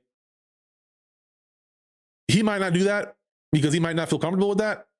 But I personally think that he should be the one that makes that, because it just makes it a lot less messy, right? Because somebody else is going to make this GoFundMe if he doesn't. I strongly believe that someone's going to like get one, like probably either like, hopefully it's not a con man, like hopefully it's not somebody like scamming and acting like they're part of it, and then making, you know, if it's launched at a time where Max is asleep or something like that, like I don't know when that would be, but like you post that, yeah, it's going to get shut down, but then you can like pull out the money. I don't know the rules of the company, but like depending on how things go publicly, they just like get it and get out, you know, and not get any trouble for it. Like anonymous type stuff, and find a way to keep the money. So hopefully Max makes it himself, because yeah, I think that people want to put money into this. That people would pay money for this. It's just that you don't have enough money to be able to do it on your own. Like nobody's Maximilian can just drop 10K on somebody's life. But there are a lot of people like, yo, if you can make this, I'll give you $50 or like $10. Like people will donate to that. And I hope that Max does create one of those if he hasn't already, so that people can put money into it. Like I might consider putting some money into it. I don't have a lot to be given out, but that's pretty freaking cool, right? So yeah, the community can also chip in, because again, how much money did you put into it? Like how much of y'all put, like, shut up. The guy said it best. It's a bounty. It's not a damn job. Like he's not offering a salary. He just wants a product. And if people can see the opportunities, which, you know, hopefully I'll post this short somewhere, but smart developers, y'all, there's a lot of people who waste their time, right? They're playing games all day. I'm not saying playing games is a waste of time, but a lot of times people, as you get older, there's responsibilities, and if you're only doing the bare minimum, I can speak from experience on that. Like if you're coasting and stuff and not working on yourself as well, yeah, I think that gaming session, that nightly gaming binge that you do, could be better put towards making something like this and changing your life for the rest of your life. If you're already either like, you know, you have a degree and you're not using your degree and you want to get into using a degree, I had that issue for a long time. I ended up getting a very unorthodox job to where now, from my experience, I can run my own business and do this on a weekly basis. But like, you know, my money doesn't come from streaming. It comes from clients now, or other projects or investments that I've had. And so I just don't understand the necessity to want to like block people from this. Why do people have to talk about this sort of stuff? You know what I mean? Hold on, let me see here. Okay, yeah. Again, this goes back to social currency. Like people are motivated to want to speak negatively because it'll get views. Well, it'll get engagement. And people aren't humble enough or grateful enough, and it's just a bad combination of just the way the algorithm works. People want to be these assholes and say dumb shit. It's dumb. I'm sorry. Like if you're not for it, keep it to yourself. And that's not freedom of speech bullshit. I'm just saying, from my opinion to your opinion, I think that your opinion is stupid and you just keep it to yourself, right? Do you have to? No. But if you were smart, I think you would. And not in a threatening way. Just like some people might take that as a threat. I'm not saying that. I'm just saying I think you should shut up. Not just because of this, but in general, I think he's one of the few big streamers in general, FGC or not, that has really stuck to his roots and his morals, regardless of any levels of success. And I saw someone comment, 10K is not a lot. This person better love UMVC3. And it got me thinking, I don't think people realize how unique of an experience it was to be an active part of the UMVC3 during its peak player base. Let me walk you through the life-changing experience. Then he writes, from 2011 to 2017, you had to be hard-pressed, and you watch a whole like Dead Sea Scrolls right here. I'll be honest, even I ain't gonna read this. I'll take your word for it. It was a unique experience. Next comment. Then finishing up right here saying tag rollback was more than 10K worth of working hours. And then fast forward down here saying chances are closer to 0. You would need to love Marvel. 10K will only cover beer. All right, so how we feeling? Oh, this definitely does seem like a Twitter argument, right? Like something that X is good for. Somebody says something and they're like trying to make a good gesture and they're like, why are people making these assumptions about everything? I don't understand the logic. Like, again, everybody's assuming how much time somebody's putting into it and how much they care. Like, let people choose what they want for themselves. Enough people are living a life to where they can calculate whether or not they want to commit to this. It's a direct amount of money for an end product. They can put as much time as they want to into this. No one is forcing them to do anything. I don't, if there is a deadline, then I don't know about it. Like if he's going to front people the money and for the product, which I doubt he's going to pay for the product once he has the product in his hands and he's satisfied with it, right? I think that's a fair way to operate. And so people have the ability, they have these things called minds. Okay. And what they can do with those minds is make their own choices. And they can choose how much they want to put time into things. And when you have that, plus a bounty, then they have the decision to figure out how much they want to put into this. And if they think they can do it themselves, because only one person is going to get that bounty, right? So how much do I want to commit to this? Now, there are a lot of people who would probably just be working on this if they weren't procrastinating. There are a lot of procrastinators out there. I know, I'm a professional one, right? And so having some sort of motivation to work on things that's like, it can be very selfish to make this product, right? It can be a very like, he benefits, even though he put a lot of time into it. Now he can reap the rewards because of the earlier stuff that I talked about with turning into a business or turning into an opportunity, or maybe there's another opportunity from Max to make it even better, right? We don't know, but people are speculating and just kind of ending the timeline on how things should go before they really even know. You don't got the eye of Agamotto, my guy. You don't got the eye of Agamotto. Why are you trying to act like you know reality for what it is? Why are you saying that you know that they're going to be burning themselves out to make this thing? Who are you? Are you Doctor Strange? Like, what is the deal with that? It makes no sense to me why these people want to keep crying about shit that doesn't affect them. Let somebody get the bounty and let us have our goddamn net code. Maximilian's putting money on it. Somebody's going to do that for sure. Shut up. They're a big boy or girl or person. They can make their own choices. I want rollback netcode. Shut the hell up, bro. Like, go sit down. You're not a fan of Marvel then. If you're going to be this much of a baby, I don't think you're a fan of Marvel. I think you're just someone who wants to get attention. So sit the hell down. What'd I say? So sit the hell down and shut the hell up and let us get our rollback. this is some bullshit. You cheap millionaire motherfucker. I'm pretty sure he feels the same way. Like, I feel like, I'm not saying it's all white people, right? It's not just, but I feel like there's a lot of people who grow up spoiled and you don't know what the hell you're talking about, bro. Like, people can make their own choices. Not everyone's a victim with this kind of stuff. Like, I don't know what kind of sheltering or lack of sheltering you had in your life to come to this sort of logic, or like what kind of upbringing you had, but that's ridiculous, bro. People can make their own choices. I swear, people like, yeah, I understand the eat the rich mindset, but if you're looking at every single person who's like I think content creators are a weird, different breed, and I think it is very important to be hesitant about trusting any content creator you follow. Right? They talk about the parasocial relationship, and I totally understand it because people grow up almost like they know these people, and they have like a feeling that isn't really reciprocated in like a real way, but in a content creator way, where they're like, talking to the audience as a collective, right? So they don't get that real engagement with the person when they develop and brands, I think, work a similar way, but just not more personal. It's really weird. Like, I don't understand fully how these people can have this entitled mindset where a random Joe Schmo who does have a lot of money is willing to pay a certain amount for a product. How do we not know? How do we know it's not already a thing, right? And just they haven't really done the work to publish it or to put it out there or to make it actually fully functional. Like, maybe they had like one or two issues they just could not figure out. Now they can go talk to their homie and be like, yo, you and I can split 5K. 5K is a lot of money for us right now. That's like a year of rent or, whatever the hell it might be, like they're staying with their parents. You don't know people's situations. You don't know enough about the situation of every individual for you to even say this shit. You are the person that's shutting down an opportunity for a lot of people. Both the players of Marvel vs. Capcom would miss out on the potential of having rollback netcode.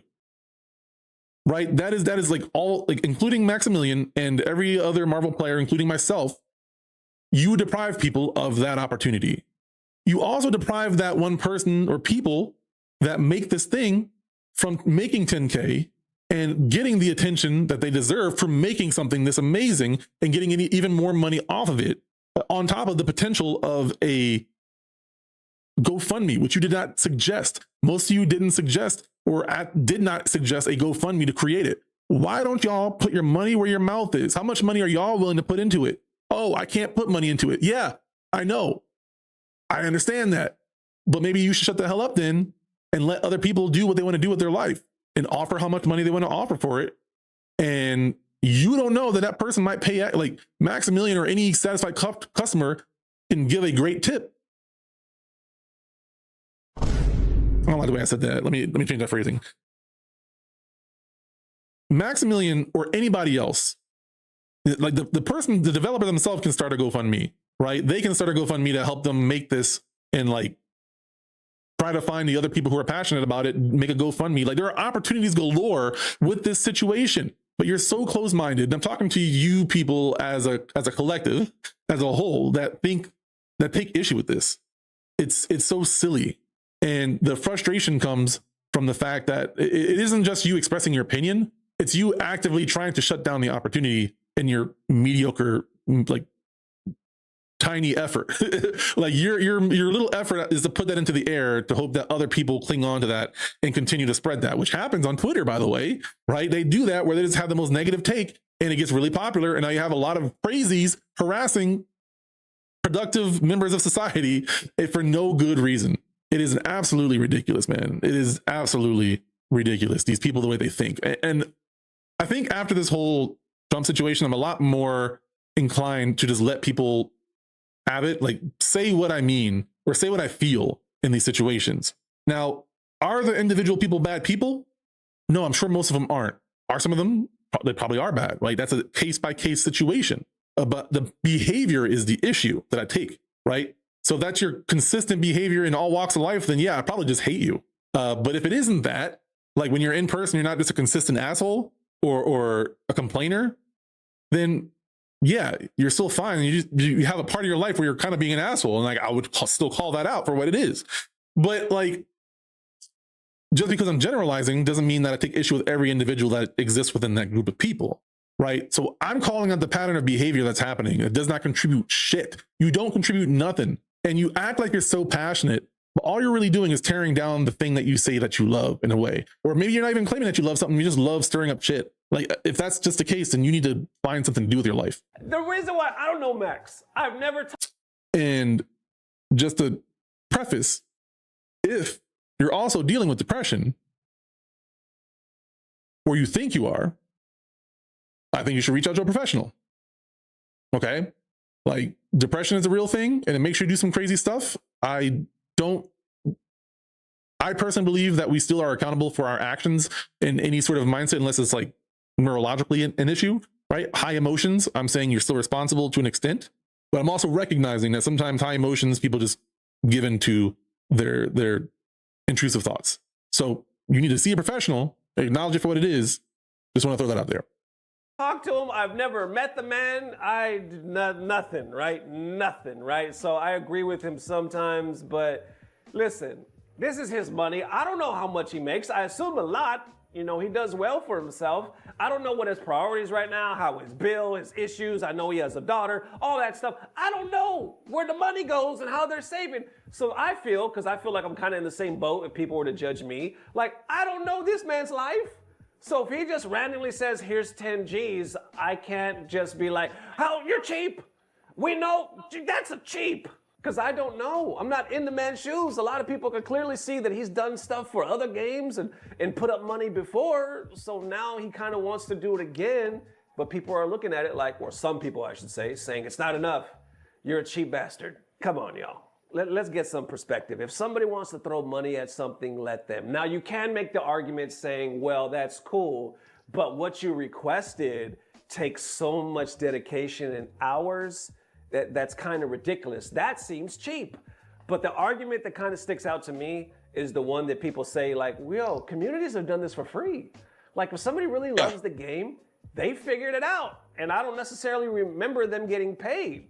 So I think maybe that's where Max is coming from. Like, yo, if other communities figured it out and they did it for free, maybe I could put up some motivation money and people will make it for something that I actually care about. That's how I'm seeing it. Let me know if you think I'm missing. What did I just say? See, this is a side of Ernesto Lopez that I really tend to enjoy, because he while he might act like a character, which makes sense, and covers topics that I sometimes just eye roll at, his actual thought process from his experience and his age and everything and his wisdom, he has really good takes on things. So even though a topic might just be something that I don't enjoy, which this one I am interested in enough to want to talk about it and watch it, like, I will have to say, like, Ernesto Lopez, if you're from the, like, if you are an FGC fan or watch FGC content, I don't want to say this, but I think it's fair to say, but if you're also into, like, you know, tea or drama and things of that nature, he's a great content creator. But he does also cover important FGC topics. While I hate how this community is talking about this topic, it's also something I acknowledge for what it is, and I tend to ignore it for the most part. But I also didn't want to cover politics today, so this is still something that's, like, very antagonistic or controversial for stupid reason. But yeah, he has really good takes. So I think that Ernesto Lopez, Button Check is the channel name. He just makes good content. When I talked to him before, I could tell. And I interviewed him on a FGC philosophy several years ago. Maybe I'll reach out again.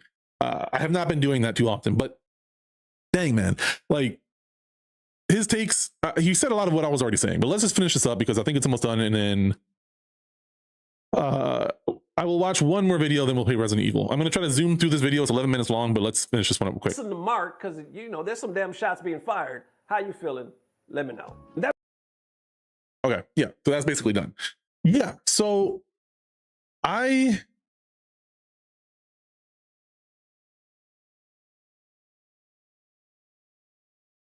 have not talked about FGC stuff in a very long time, and it does feel somewhat exciting to kind of be part of that again. I've been so overwhelmed with life that I really not stepped away from the FGC, but really took a back seat, I guess, and haven't been observing up close a lot of what's going on. Even though I don't like a lot of the drama, I'm usually aware of a lot of it because I follow a lot of the content creators, or I used to at least. Or, you know, some of the social media. I don't tend to be on Twitter too actively. If I'm not posting something, I don't really scroll Twitter at all. It's not my thing. But I hear about it from other FGC members locally or online, and so really hard to avoid a lot of these topics. But I haven't been going to locals as often. I have been recently, but in the past I hadn't been as active. So I really was out of tune with a lot of this, and I tended to avoid Button Check just because they cover topics that were always, like, very negative. But sometimes I would watch him because it's just important to know about that, and so he covers it. And he also does have good takes. He's entertaining. I think he's funny. So I do want to recommend that channel. Button Check is a great channel. I think he makes some really good stuff. Okay.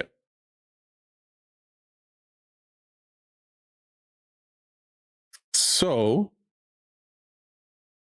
Tech from our Twitch chat, or from, like, the Twitch community, is somebody that sent this video. This is called Black MAGA is Boring, actually. I like that he had it in all lowercase too. So this is Garrison Hayes. I don't remember specifically what his videos are, like what videos he's made, but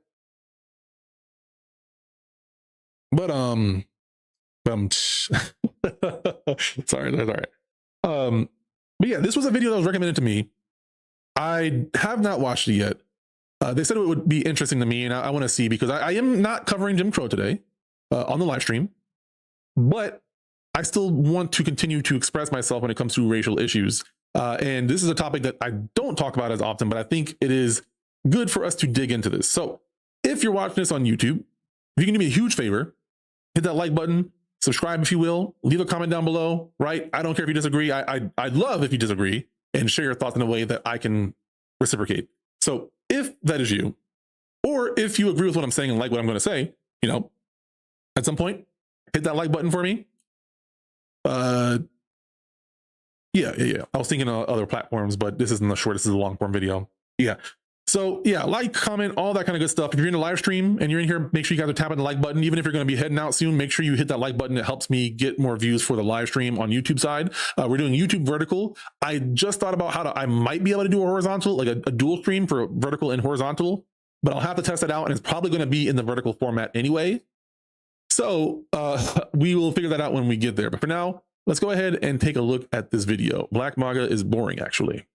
Means it's time to talk about Black MAGA again. Wherever President Trump is, I'm going to. In just the first few months of this year, Black MAGA talking heads and talking points have come out of hibernation to take their seasonal place somewhere near the center of Black political discourse, and I'm already over it. The higher the stakes, and the stakes are high, the more present you can expect them to be for a reason. From surprise appearances on stage. I am probably the president's #1 fan. To surprise confessions in vehicles. Democrats don't care about black people. Okay, and they don't care about people.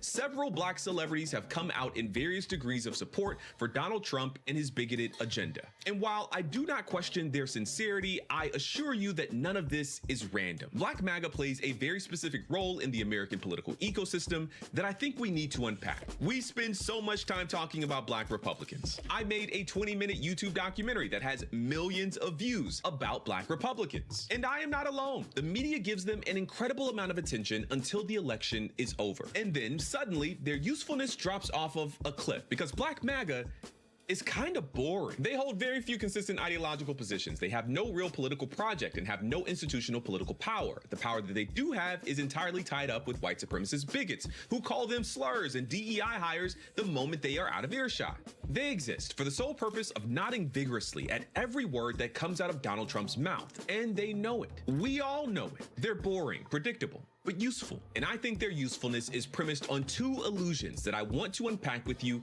in this video. This video is sponsored by Proton Mail. Data privacy is so important, it's not even funny. Oh, no. We're living in a sponsored Proton Mail. There's all of us, most of us mail for supporting the channel. And with that, let's get into this video. The first illusion is that black conservatives represent a significant, formidable electoral movement that deserves to be taken seriously. But the data tells a totally different story. According to polling put out by the New York Times, a significant majority of black conservatives actually voted against Donald Trump in the last 3 elections. Among registered voters, black conservatives overwhelmingly and consistently voted for Democrats. Let's see here. Black conservatives voters 3%. 3% of voters are like conservative. 3% of voters are black conservative. Okay. 3% of voters, 3% of conservative voters. But I wonder how this is polled though. Not 85%, 79%. So wait. Really?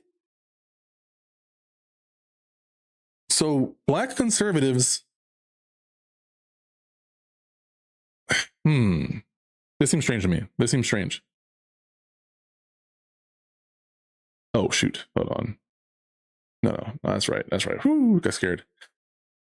Sorry, I'm bad with math and I want to make sure I'm processing this fully before I move on. And so it's strange to me, percent of registered voters, that 3%. Well, I guess that's not really important. The 3% isn't important in terms of how they voted. It is important to understand in the grand scheme of like how their influence might work. But in terms of like the psychology or the sociology of black conservatives and their voting choices, if they really do vote around 80% Democrat, I find that hard to believe.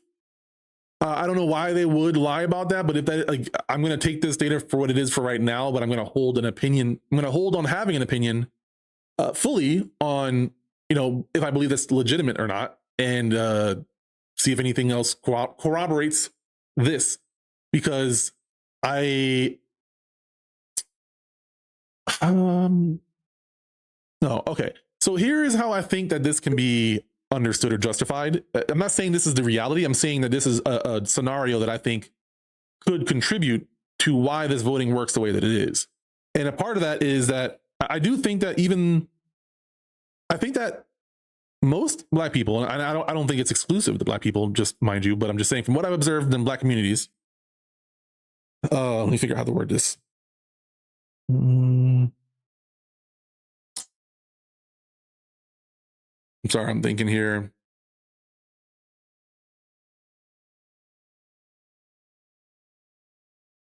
I don't know what else to call it other than hustling, right? And I don't mean that in a bad term. I just mean like there's a element of working hard, so work hustle, right? Like your work ethic. There's an element of I'll say subterfuge, right? Code switching, right? Like I learned a lot about how to blend in with white people, not physically, but socially, right? When you act certain ways, in general, groups of people or a certain demographic are going to be more approachable to you. Now, I'm not saying don't be yourself, or like I'm just saying things for what they are. Like I might be like saying the same thing and expressing the same emotions, but I might word it and articulate it in a very different way depending on who I'm talking to. I'm sorry, I have 10 years of sales, and I grew up with a immigrant dad that learned how to speak clear English, and I found that dynamic very interesting. So like I don't feel bad for any of that personally. Like I think that's really cool, but I'm just saying that I have a perspective on these sort of things where, to get to the actual point, damn it, is that I would believe that people who are registered conservatives more than likely are doing that more for growing their funds, right? They see that these people have opportunities and money to be around them, so they might associate with conservatives maybe semi-professionally / business-wise, right? So I think that a lot of these people I don't want to say grifting, but they're getting their bag, right? They're getting their bag, and they're doing what they have to get that bag. But there are a lot of people who they might not put their vote in the same place as who they're associating with. So this is one way that I can see how this shakes out, because you have a lot of people, well, 3%, you have these black conservatives. I'm assuming they're registered. We'll check this in a second if the video talks about it. I'll backtrack a little bit. You have these group of people, these black conservatives. I would like to know how many of them are active, like assuming that they're registered conservatives or Republicans. I wonder how active they are in the Republican communities, right? If they're a registered Republican, or no, wait, well, this is ideology. So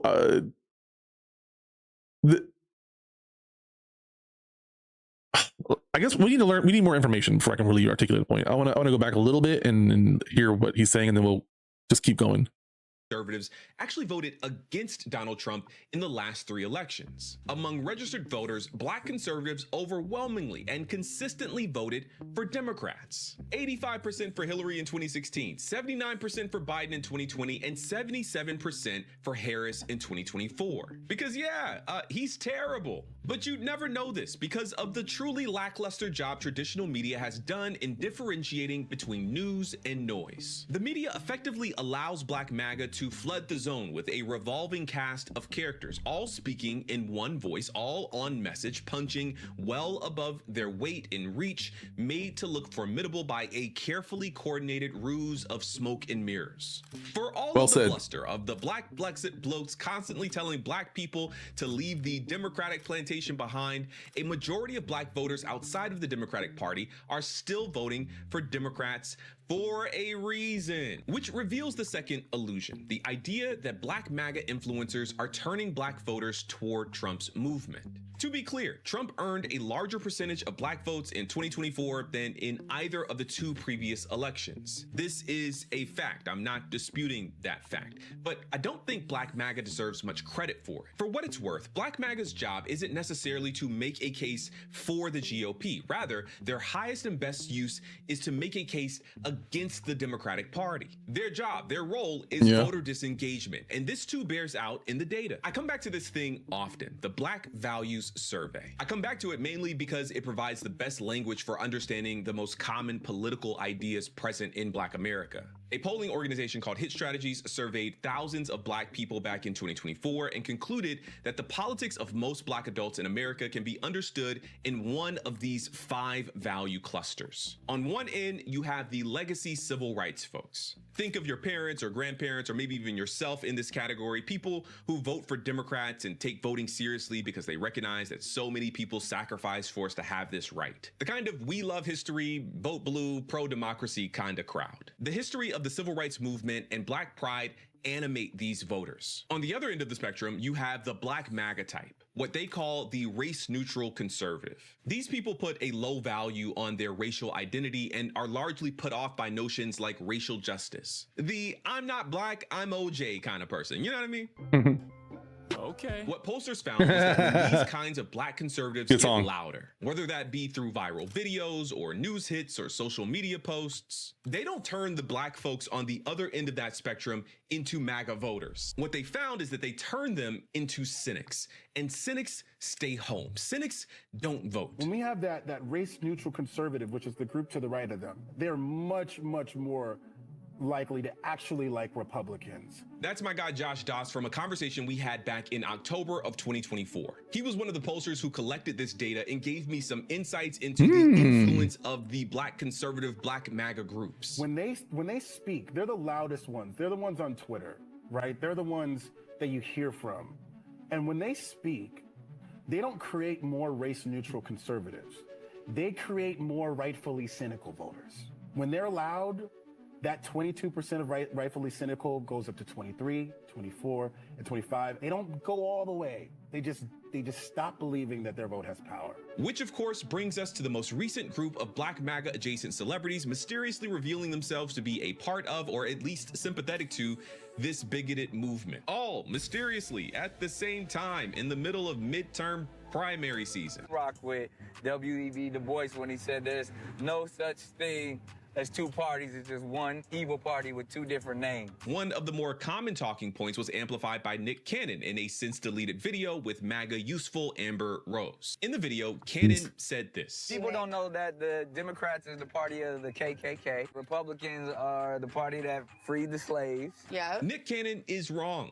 All right, yeah, I was going to bring this up, but I didn't think it was relevant until just now. What's going on, Lyndon? How you doing? I really don't think that the point that they're making really does them any service. Like, I think it does the opposite of what they're trying to use that story as. When you talk about how the Democrats were the ones that were, you know, pro-slavery and Republicans freed the slaves, right? That you have to ask a follow-up question, right? What the hell happened?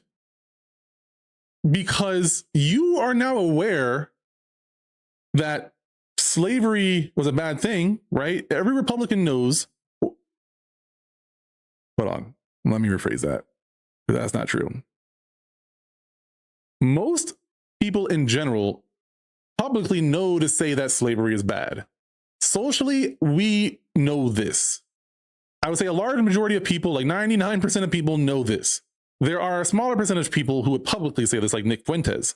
But there are many people who, even unknowing to themselves, are in fact bigoted in some form or fashion. And that bigotry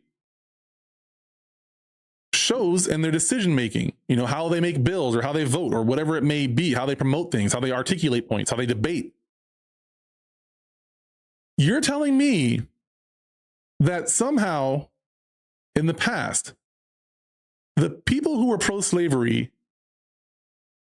shifted away from that mindset and towards being more racially diverse and accepting. They shifted to being very, very accepting of different walks of life. And that is your argument for what exactly? Because all you're doing is pushing the blame without acknowledging the change. How is it that they saw reason and started to be more diverse and accepting, right? And how did you guys become the party of intolerance? So when people make this argument, especially black people, I really don't understand how you can miss that core point. How do you ignore that argument, that part of the argument, while still trying to make your own point? Because I never hear any of y'all talking about this. Any of the conservatives, I never hear y'all talk about this point. I don't hear y'all refuting it. I don't hear you arguing against it. You're just doubling down on the fact that, oh, the credit goes to these people for being racist. Let's hold them accountable now while also trying to get people to not hold us accountable for things that we did 20, 30 years ago. It's like, how are you going to retroactively punish people because they were the people, the party that was pro-slavery, right? You're gonna put that blame on them and ignore the change in their logic. Like, even if you say it was a purely strategic choice, you have to argue it's the more moral one. The only way that you can't argue that it's more moral is by doubling down on bigotry and acting like it's a logical conclusion, right? Using terms like common sense for things that aren't common sense, right? And then trying to act like, you know, using that as character assassination when they don't agree that it's common sense, or when they don't argue a certain point, or when they don't acknowledge that it's common sense, etc. It is such a dumb, idiotic, lazy point. It's not even an argument when you try to use that point. Like, I don't know how to hammer this home any better. And I hope that more people start to argue this point, because I don't really hear a lot of pushback when people bring this shit up. And I don't feel like people ask this question enough when they talk to these people and they bring this up. What changed? Like, what happened to y'all then? Because you're acknowledging that you're not as tolerant, right? You have to either ignore or acknowledge that the Republican Party is the more intolerant one, right? Which means that you guys would probably now align being pro-slavery.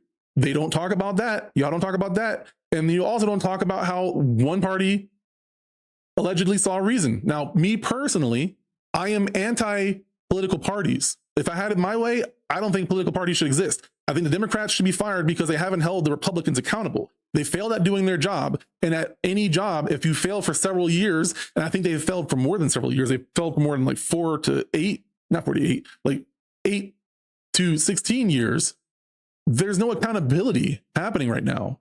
And I'm sorry, I don't care if you're pro-Trump or anti-Trump, accountability is accountability. And if something is a rule, it's supposed to be followed. Otherwise, it doesn't mean shit. And we're not evenly spreading the accountability and the punishment and the justice.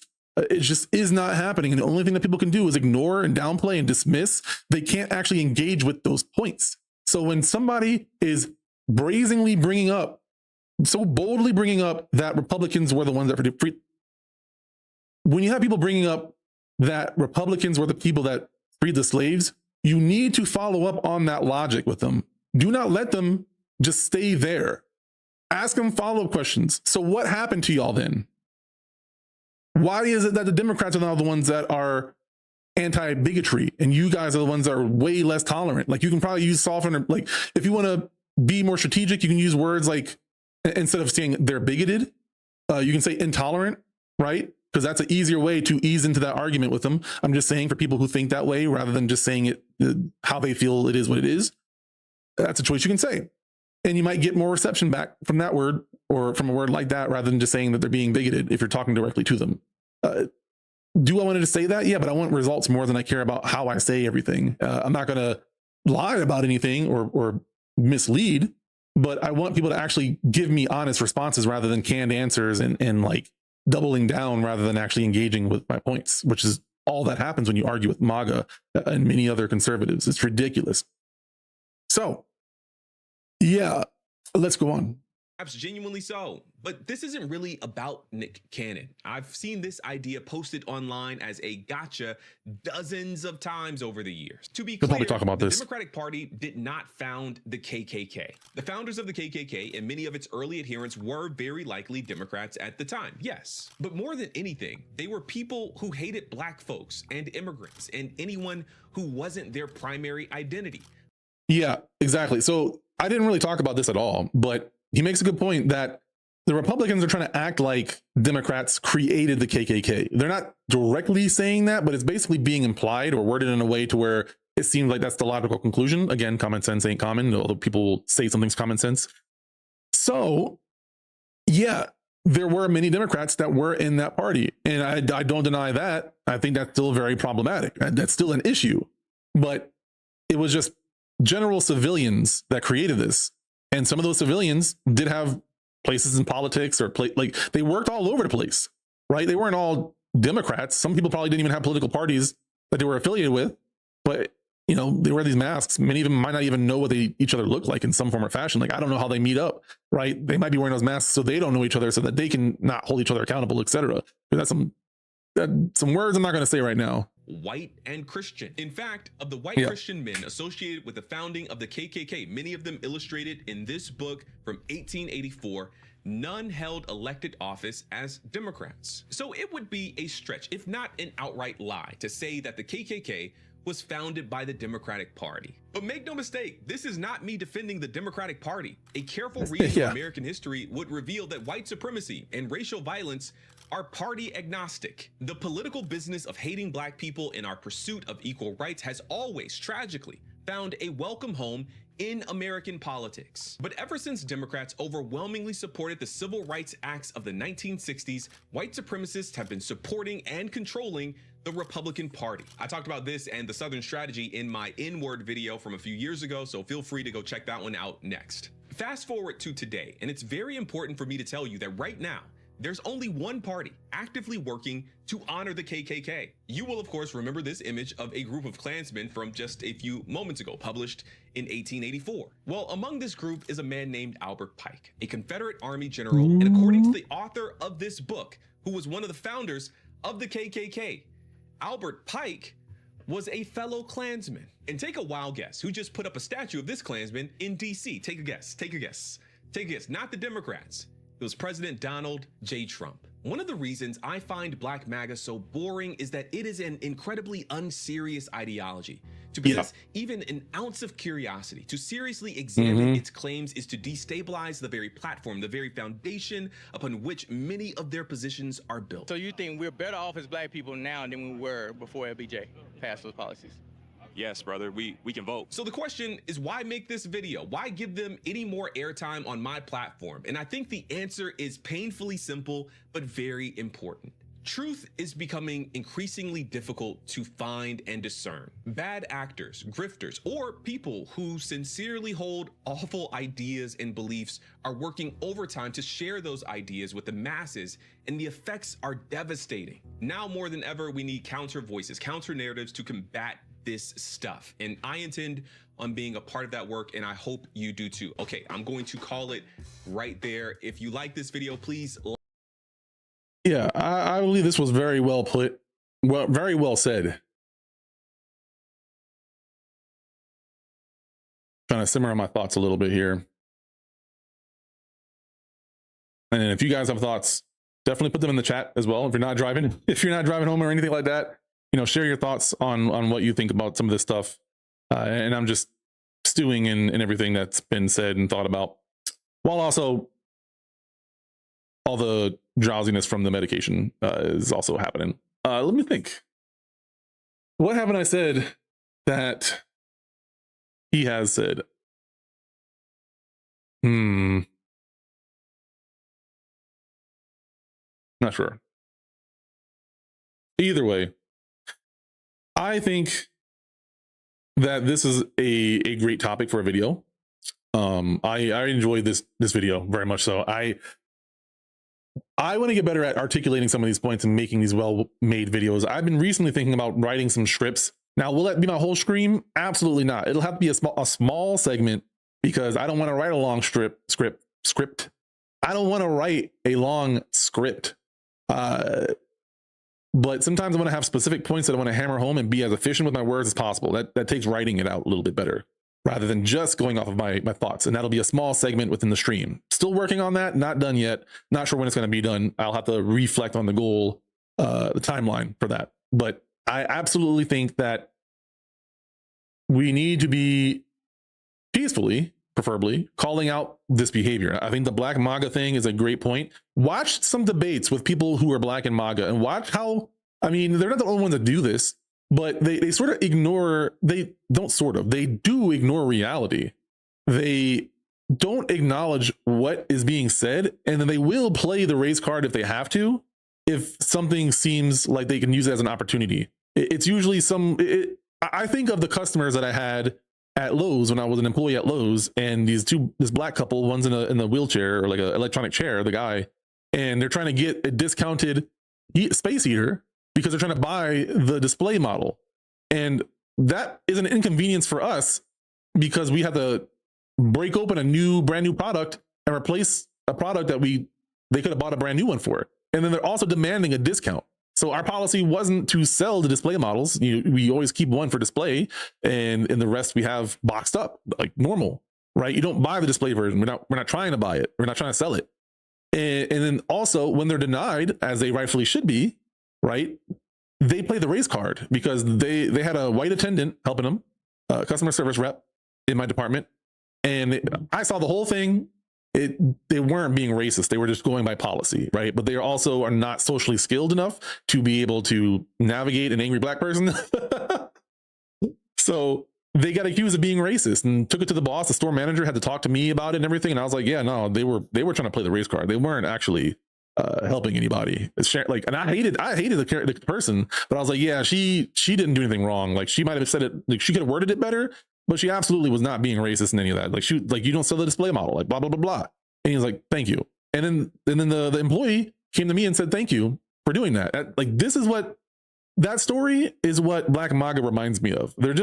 They're trying to get ahead and then using the race card as leverage to get ahead, right? Or to win in a debate or to win social clout, etc.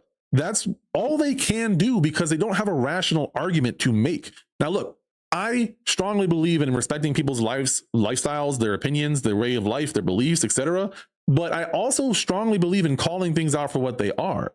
If something is hypocritical, if something doesn't make sense, if something is actually infringing on other people's rights, or you're trying to encourage infringing on people's rights, if you're not holding everybody accountable consistently, these are things that I monitor in your pattern of behavior. Now, everybody in MAGA has to be delusional because the leader of MAGA, Trump, and the administration, because it isn't just him, okay? It isn't just Trump. He's dangerous, but many other people are just as dangerous, and they've been encouraged to act more dangerously, right? It is all of that. And in order to be where we are now and the ridiculousness that has happened, you can't live in reality and still support Trump and what he's doing. That isn't my opinion at this point. Like, I strongly believe that is fact. And I think it is worth having MAGA debate me on that point, because debating any topic with MAGA does not matter because they don't actually engage in a conversation. They're trying to win points. I'm not saying they're the only ones that do this, right? But there are legitimate points made by people who are more liberal or whatever that just completely get ignored. I've had the conversations as well, and I'm not a liberal. I just call shit what it is. And these people it's ridiculous.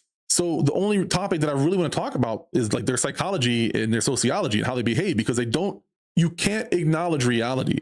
Trump has done so many things that are considered illegal, and it's been called out by many people, even on his own political party. There's a lot of patterns of behavior. He's inciting wars. He's not holding himself accountable. He's blaming other people. He does all these things, and these are all factual, reality based.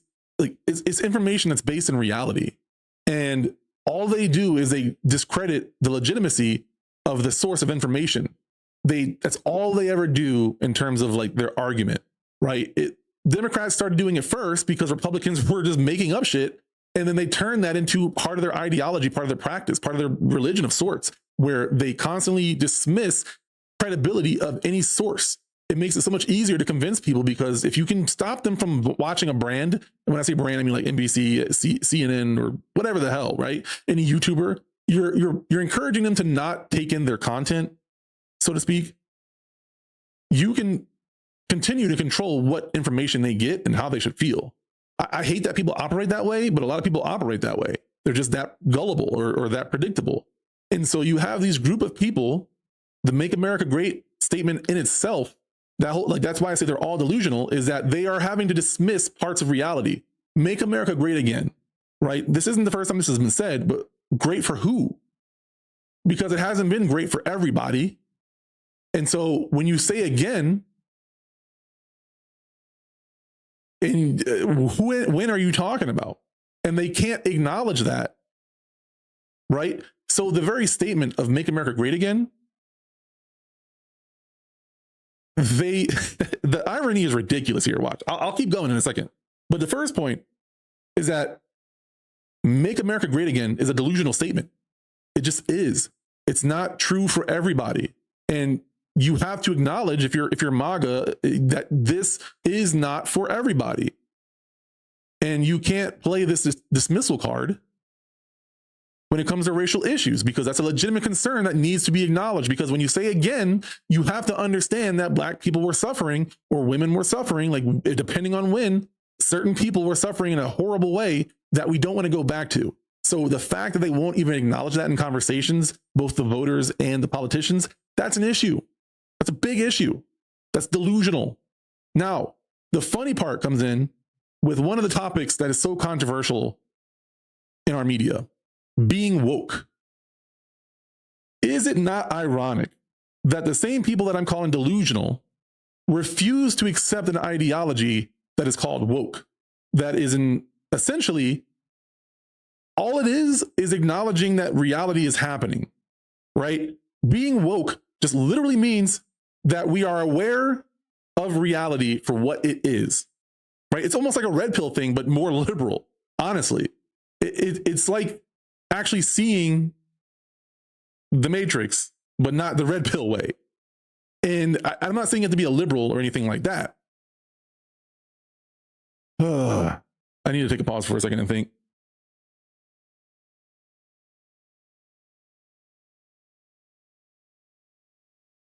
I'm going to close this woke point up.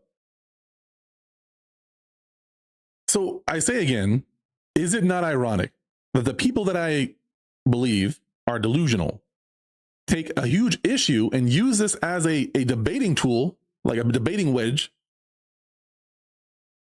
They use the fact that woke, the term woke itself, and the literal meaning of it, or the literal meaning that I'm giving to it, essentially, is further confirms the fact that these people are in a dream. They are delusional. They are asleep. They are sheep, right? And I'm not saying all Republicans.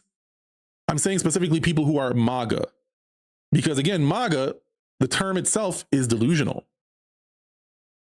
I just find that poetically ironic, very beautiful, and very sad that these people who fit the stereotype within the movie Don't Look Up are essentially admitting that they are not awake and they are asleep. Am I the only one that thinks that? Because I don't hear that talked about. And I find that so odd and so ironic and so blatant that it makes me sad and laugh. I want to like yell and cry at the same time. It is ridiculous. And so let me close out this YouTube video real quick. So with that said, that's where I'll end this conversation for this video, but the conversation is only starting. You guys share your thoughts in the comments down below. Make sure you like, hit subscribe. I greatly appreciate it. I've been seeing that percentage go up. Let's continue to get that to go up. Let's boost that signal by hitting the like button, sharing all that kind of stuff. Share it to your conservative friends, share it to your liberal friends, and let's get this signal out there. Thank you guys so much, and I'll see you in the next video. All right, I'll stop my recording and get back into some gaming in a second here, guys. Ooh, okay. I was gonna be mad if I messed that up. I thought I didn't record it properly. Okay. So I'm gonna boot up Steam here. Get this ready to go. Let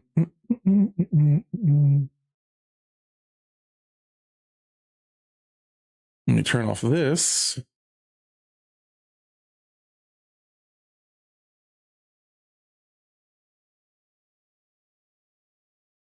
Ooh. I'm going to do a short break in just a second here, though. Ooh. Resident Evil. All right. So we're going to get into some Resident Evil in just a moment. I'm going to set up the stream, and then we're going to go take a short intermission. I forgot the word. I just want to hit the right button real fast. Oh man. Okay. I'm gonna refill my water bottle and wash my other shaker bottle out first.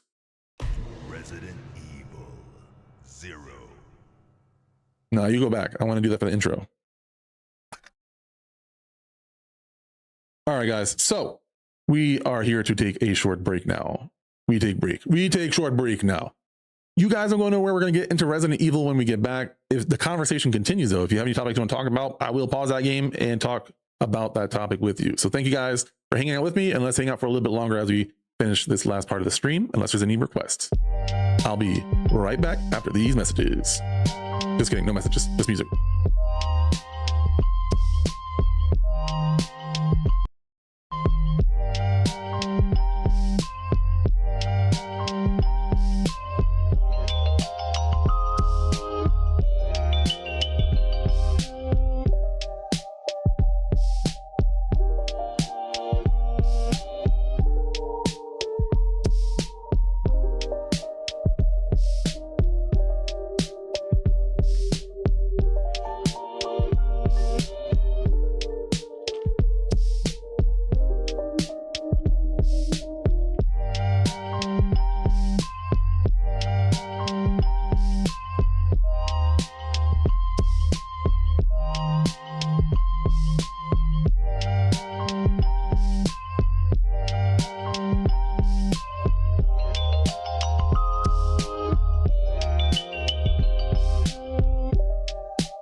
All right, I'm coming back. Zatarain's dinner from New Orleans. Just kidding. I don't got Zatarain's. I ain't got no Zatarain's dinner from New Orleans. All right.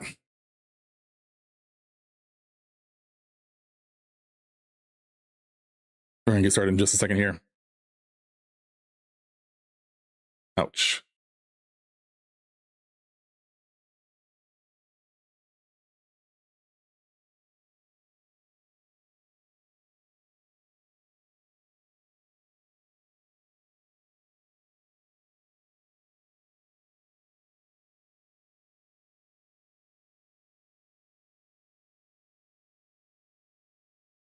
Yo, you guys are just in time. We're about to play some Resident Evil 0. That's right. We're going to play some Resident Evil 0. This is our Resident Evil marathon. We are starting with Resident Evil 0. I think we're on like session 8 now. I'm starting to question my saving process. But either way, we are playing Resident Evil. We have been making progress. We made big progress last time we streamed this last week. And we're going to continue that. We unlocked a bunch of stuff. We still have some places to explore and see. But as always, there is still evil in this place. That's different from what I was saying earlier. I started saying something different. Yeah, unlocked a lot of area stuffy things. I had to rescue old girl right here. But we got to check our inventory, reassess everything. I'm on some pain pills. I have an injury right now, so I am in pain. So if you guys are watching on YouTube, do me a huge favor. If you can, hit the like button, subscribe, comment, all the good things. Make sure you hit the notification bell as well so that you know when I'm live and when I drop a new video. Now, this first run, what I've been doing, Resident Evil is an interesting game because I'm gonna drop these right here. Especially Resident Evil 0. You know, I've got to manage my inventory. I've got to figure out who I want to send out.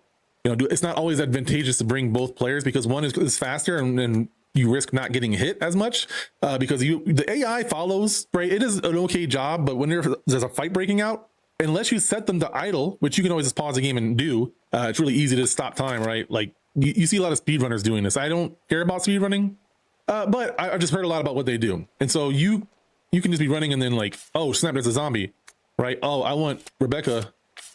You go up to partner. She's already on idle, but like if she's on attack, she'll attack anything that's there. So if you're trying to like pop a couple of zombies just to clear them out and you're not like scared of ammo, you know, you're conscious of your ammo and everything, blammo. But if you know there's like 2 or 3 and you don't really want to risk it and you're trying to just get from point A to point B and not waste more ammo, then you just set them to idle, right? And time stops, so you don't have to worry about that. And you make sure they're on team so that they follow you, right? So that's basically what we do. Let me see here. I want to split this ammo. I want her to have some ammo just in case. I have the green herb. I'm going to give this to her. I don't know if a green blue gives more healing than a green alone, though. I'm tempted to want to look that up. But let's go ahead and check out the map real fast. Because we should be able to get... Oh, there's zombies out here, though, I believe. Where is the zoom button? Ah, there you are. Yeah, so I can go up those stairs. We're in basement 2 right now, and there are several different stairs that I want to check out. But yeah, so this first run, right, I kind of think of this like a roguelike is what I was going to say earlier. So what I will do is I will just explore as much as I can and take note of certain areas. If I succeed, I succeed. But if I die, that's not a bad thing.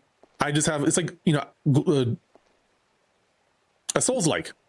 It's not a Souls-like, but you have these save spots, right? This is an old school game, so this logic has been around for a while. It's nothing new, but I never really do this with non-roguelike games or anything.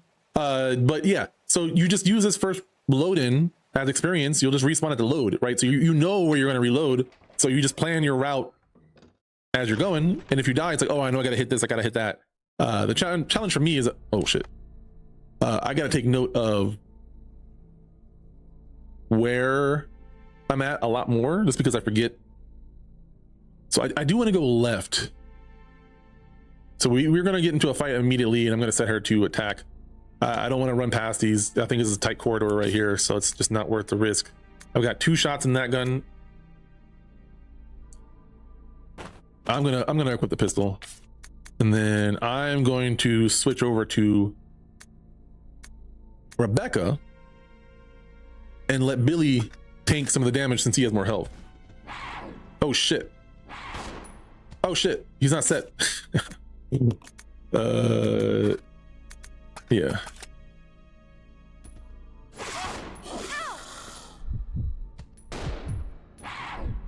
Oh my god, I forgot how to play. Damn, man. Yeah. I think the shotgun might be worth it for these guys. They're annoying as hell, and they're fast and they jump, so I want to be able to get back, and I don't know if I'm gonna have to backtrack. I'd rather just deal with them now. Zero. Unfortunately, I can't make the load go any faster, but okay, it does pick the most previous load, so I can just mash A once it loads in.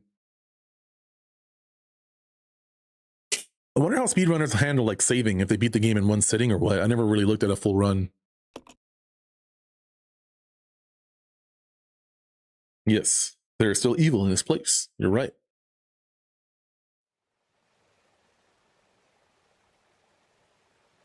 All right, let's leave this. Exchange.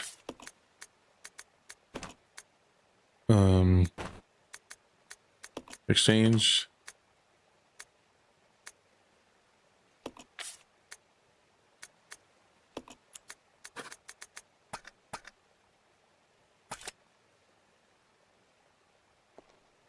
What else is in here?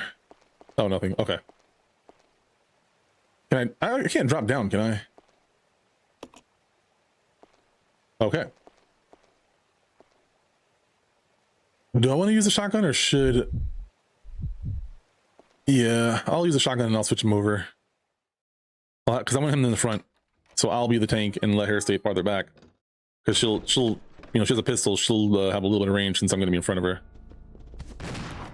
Shit. Girl! I thought I set you to attack. Did I not set you to attack? Did I just completely miss that?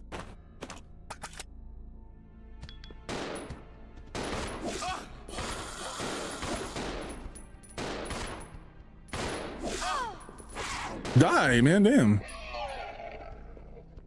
Oh shit, how many of them are there?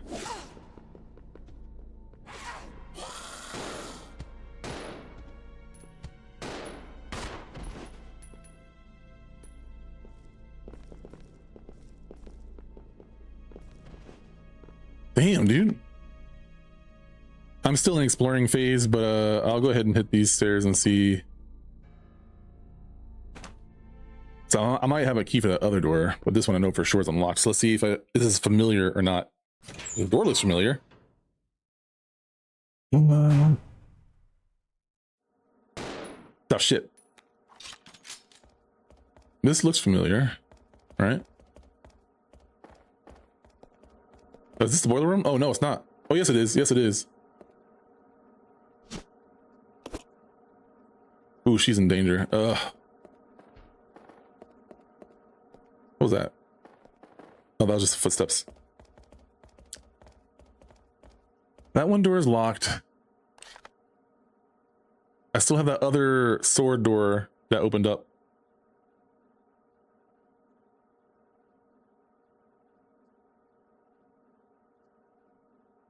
There we go.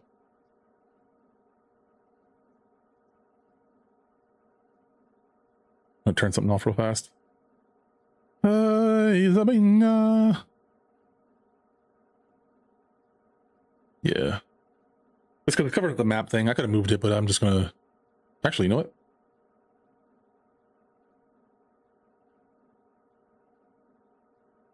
It fits perfectly right there. Yeah. The square on my side is like perfect size. Hell yeah. All right, so those are all in a safe spot to the main base. No more Oh, no more healing token. The save room ink ribbons. Jesus Christ, the ink ribbons are no longer. I think I just dropped them off at that other area, which is fine. Ish. Those monkeys make it an issue, and there's still a few of them left alive. Let me go ahead and reload for her too. There is that unexplored area that I went to on a previous run that I died on. So I know there's like some ammo and herbs up here. Maybe I'll go to that real fast. If there's any new zombies spawned in this area. I think it's a door farther down, but let's check this one.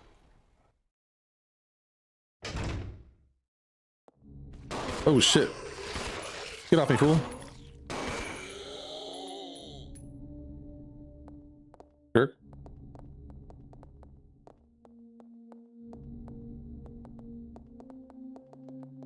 Yeah, that's the fire door. Nothing left in there. Oh. I totally forgot about these. Damn, we're both in danger. I'll probably have to redo that, but let's survive as long as we can.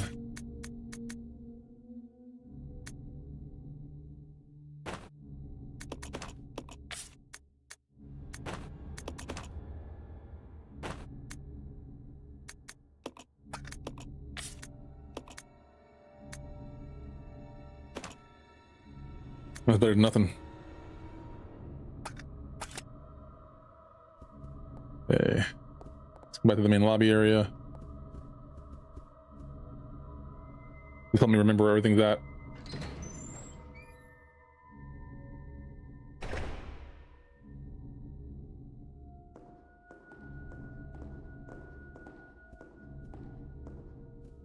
I believe it was through this door over here. I don't remember exactly how I got there. I will have to go back down there and re-explore. I think there's some areas I haven't been to yet. It's either this door or the door over... Yeah, because that door I think is locked. If that door is locked, then yeah, that's... Oh, God.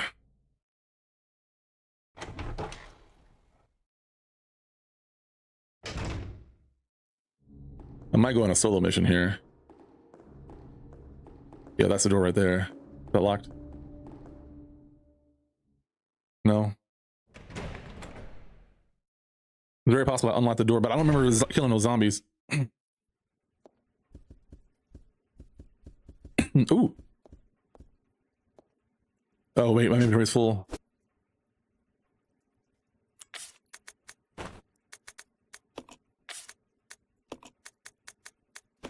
What the...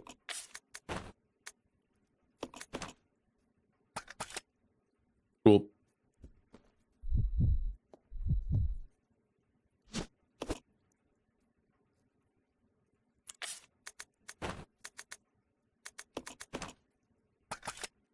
There we go.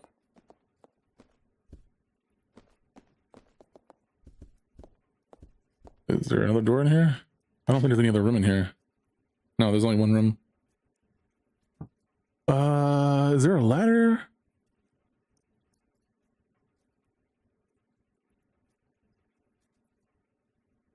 Oh, I think it's, hold on, I think it's over here. I think that might be the ladder.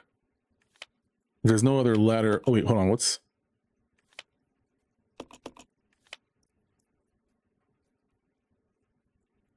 Am I on the fourth floor? No, I'm not. And there, no, okay, yeah, so it has to be, oh wait. There's a ladder over there too. Maybe I don't know there's a ladder yet because I haven't been there.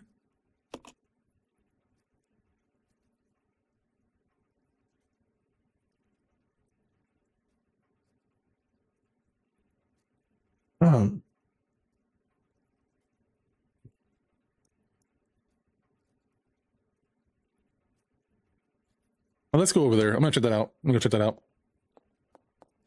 J-Money, you still there?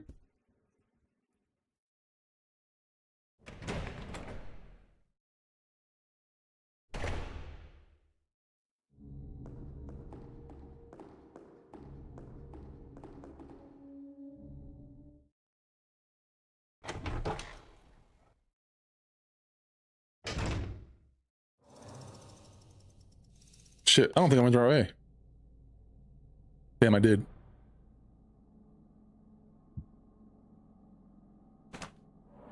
Let me go investigate what this door is in here, what kind of lock it is. I don't remember exactly what's down here, but I think I already got it unlocked.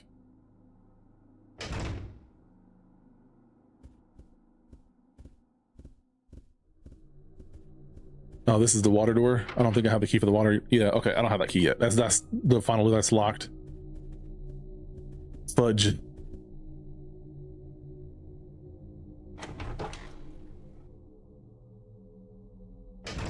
I'm gonna go ahead and run this. I get this feeling I'm gonna get hit, or Rebecca's gonna get hit. We're one hit and like dying.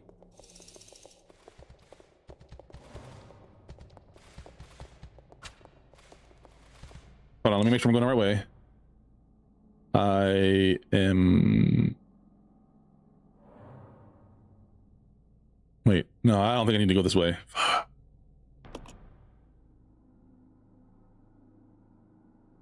Oh, I almost rather just die now.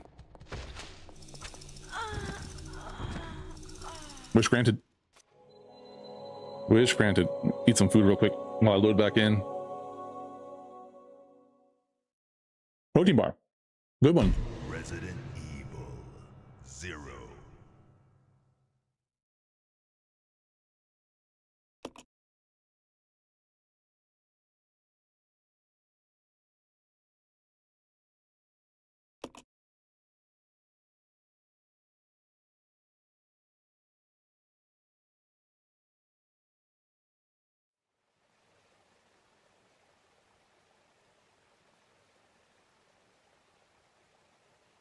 Okay.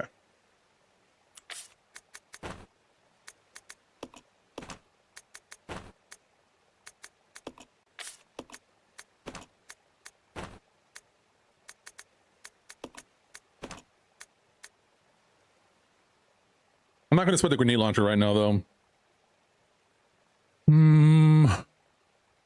Why do they keep doing that? Check, check, check. Okay, no, I'm good.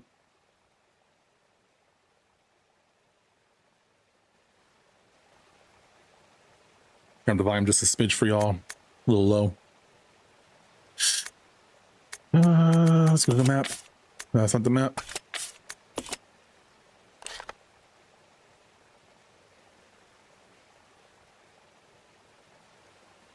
You want to just hit that door right there?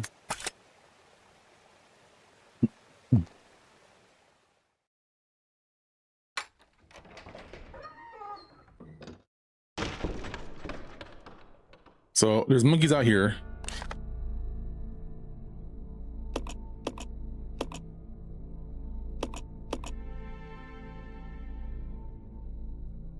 This takes me back to the facility basement stairs.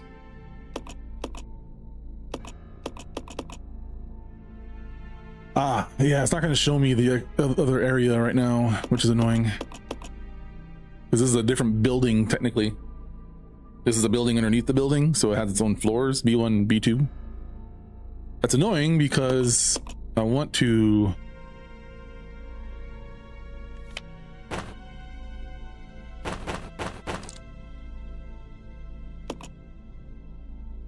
see how this works.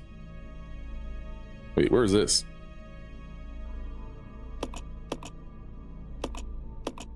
This is the lobby. The lobby's door is unlocked? Wait, what? Since when? Huh, well, I'll have to go check that out then. I didn't get that. I didn't realize I got the door unlocked. Okay. When I get up, I want to go up the stairs and go right over here. But, shit. Damn it. What's in here? I don't remember what's in here. But there's zombies out there, so...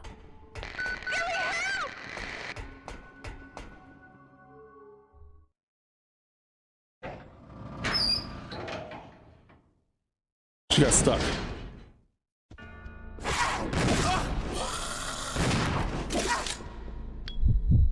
Girl, what are you doing? What are you... Maybe I should just... yeah, I think I'm just gonna go alone. I think I'm gonna take the herb with me and go alone and leave Rebecca here. at the spawn point. 0. I can either go back and get her, or I can just teleport to her and get her out of there too, depending on if I have a healing herb or not for her. Oh.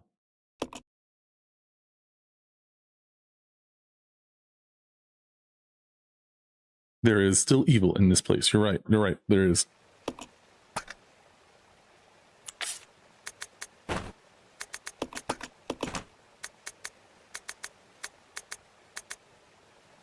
All right, I'm gonna go that other way I went this time just to see what else is there. And then, oh shoot, forgot to tell her to wait. I'll go alone. Okay.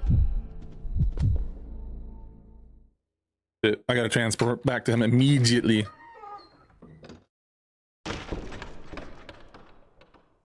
I'm mashing the switch button. Damn! I gotta use that healing herb. I'm pretty sure I'm at danger right now.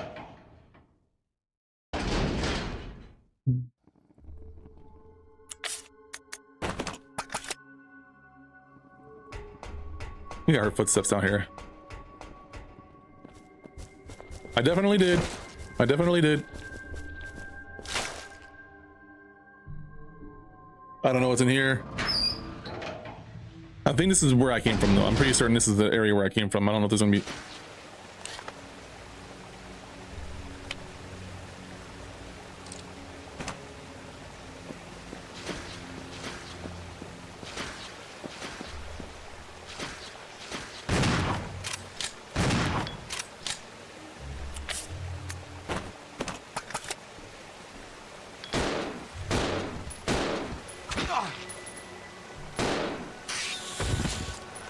Get off me, Jive Turkey. Ugh.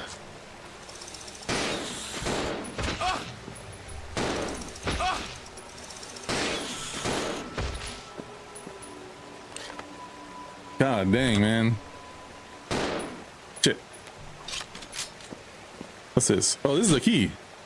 Locker key. I didn't even know I needed a locker key.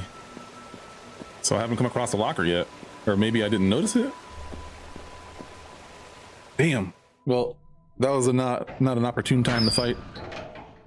Probably back to danger again.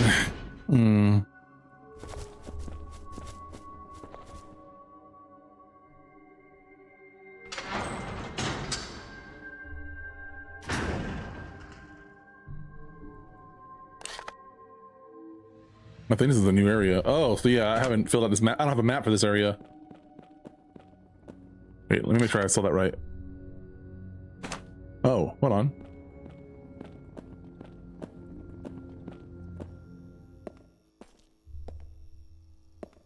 Oh.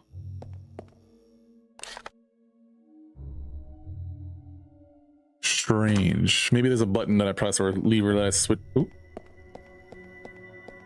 Okay, no.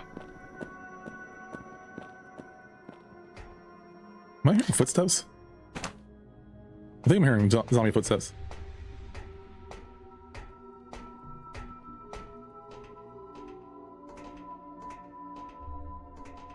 Right, right. I do remember this.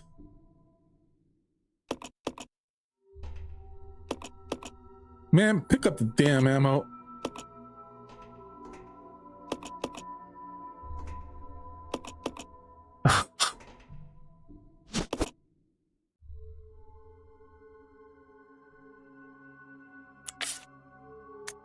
Cool. I can split that with Rebecca when I get back.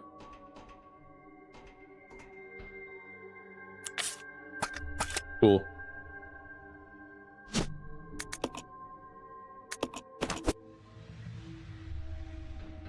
Locker key?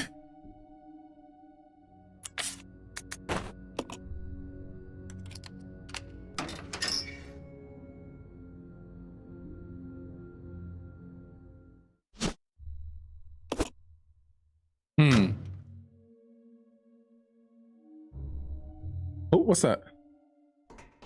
Is there ammo in there? A magnum ammo. Ooh. Hold up.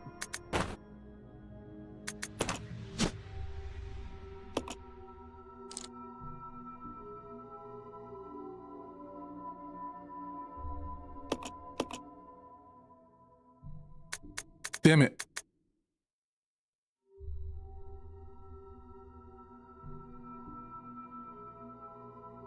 Oh wait, I can go back on my YouTube stream. I'm watching my YouTube stream real quick, sorry.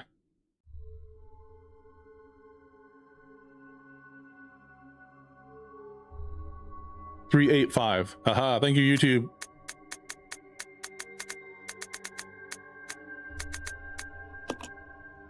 That was easy. Is it a Magnum?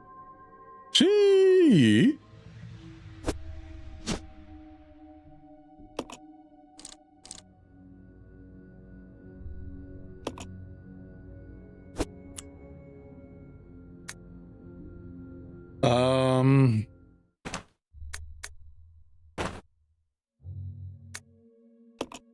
I might, if I don't like this and I can't separate it.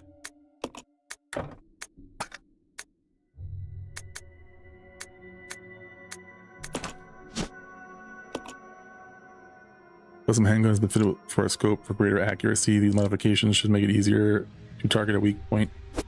So it's like an auto aim help. I got one Magnum bullet. What the heck was that for?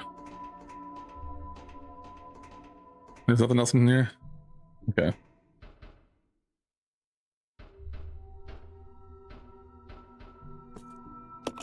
Turn panel, plus the button.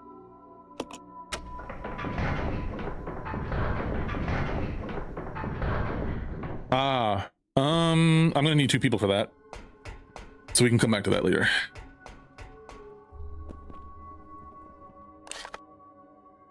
I don't think there's much else to explore for now. Well, no, actually, you know what? Hold on.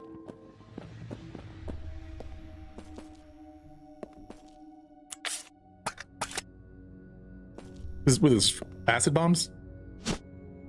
Acid grenades, cool. Damn, I am hurting, man. Yeah, I'm gonna need 2 people for this. Wait, is that a lever? No, it's not. Just bullet holes or something. Something weird. It's fire that I'm hearing. The fire has like a lot of bass to it. Sounds like footsteps. What is this? Is this some sort of hole that I can get into? No.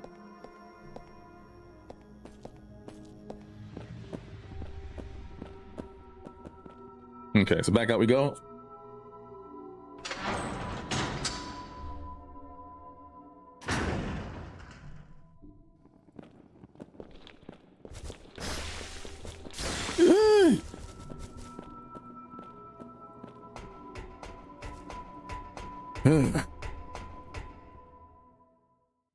Damn monkeys.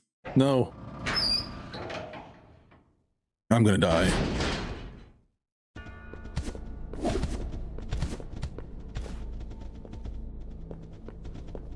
Are we living?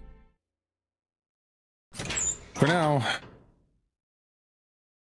Let me spam the map button.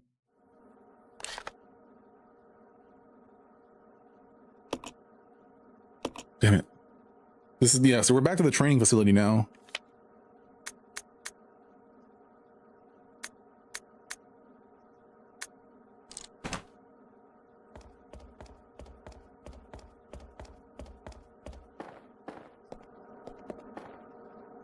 Wait, I don't have the space to carry that right now.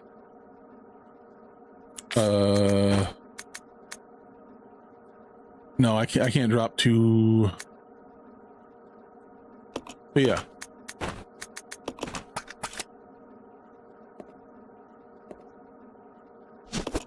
At the very least, I can reload it so that it has some usefulness to it. Ah, damn, it won't let me do it. That's fine. I can drop 1 more item and then I'll just combine them and put it back.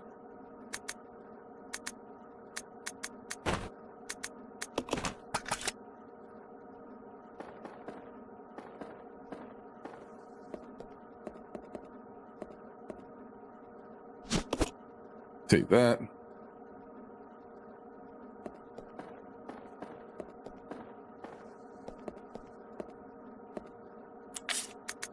Ah, okay. I was like, where did I put it?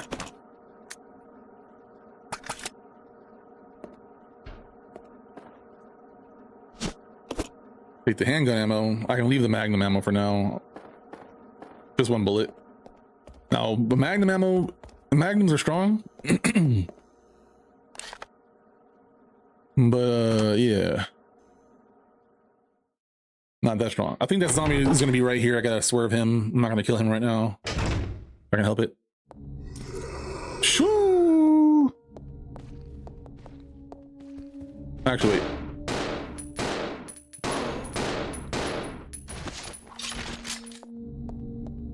Oh, indeed. Way less ammo. One of it just does like flat damage and locks on from farther away or something. Okay, up the stairs. No saving. We're still figuring things out. And if we stumble upon the answer on this run, then great. And if we don't, we have more information to make the next run more efficient. Nah, I mean.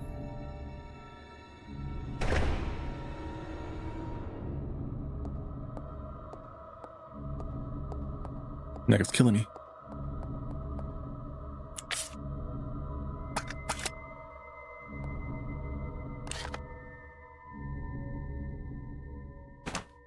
Is there zombies in this hallway? That's the one tough part, is that sometimes when you know that you're gonna die and you reload, you don't always kill all the same zombies, right? So the run that you actually saved on,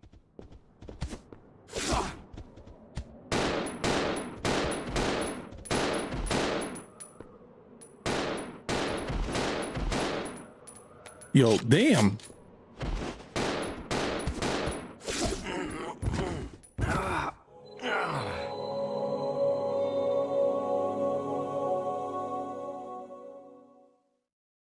I be like that sometimes. I do be like that sometimes. Resident Evil 0. But I do want to beeline into that ammo. I think that's worth the effort to get to the ammo. I shouldn't get hit. You know what? Let me try combining the blue and the green herb too. Maybe it'll do more healing and I can get old boy up to full health and keep Rebecca out of danger.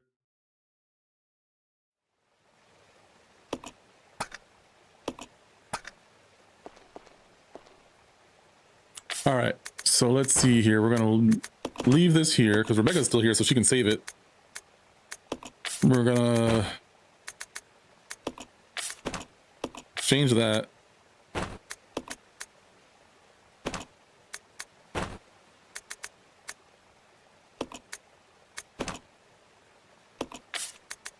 We're gonna use this. Okay, so that does do more healing than a single herb by itself, a single red herb. Or green herb. So that's good to know. All right, Rebecca, you stay here. Go alone. Roger. I'm gonna go get that bag. So they shouldn't attack me. Or I spoke too poorly. Move, you dumb monkey. I don't like how that sounded coming out. Sounded very Frieza.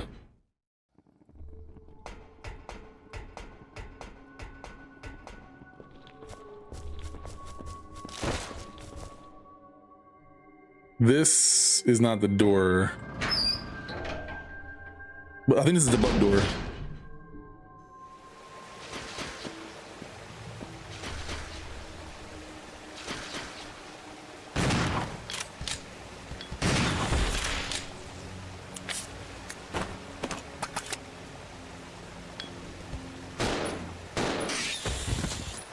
Get up and pool.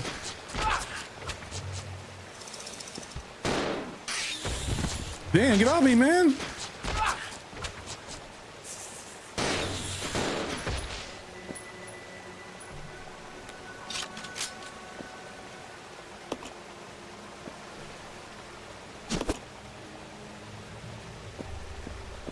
That's definitely worth it because I got to go to the locker room next.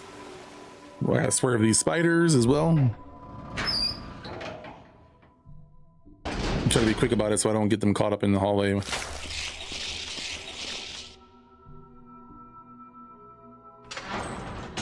I'll try to hug the left side of the wall when I come out. His left, not my left. Wait.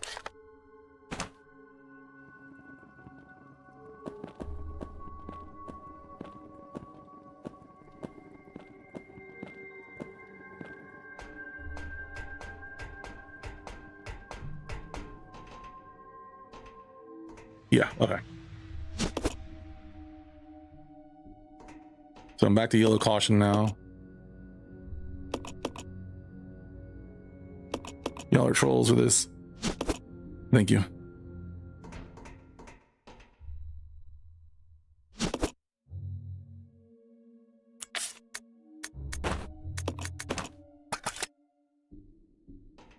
I'm gonna leave that magnum ammo there. I'm gonna look at it.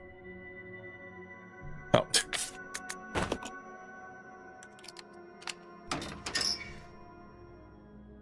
Yeah. 369.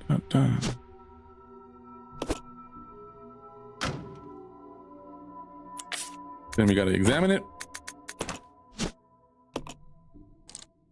389.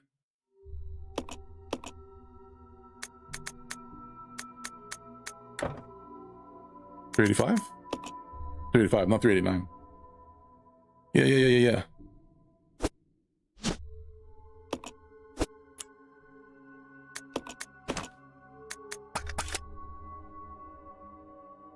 Okay, that's all done. I guess I have room for it now, and I'll drop it somewhere closer because this is pretty far out of the way. I will have to come back here at some point, so it's not a big deal if I do leave it. But for now, I'll carry it and see how this run goes.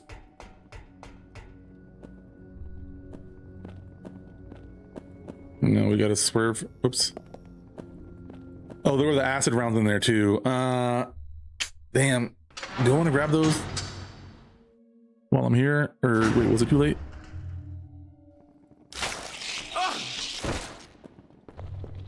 Oh, all right then.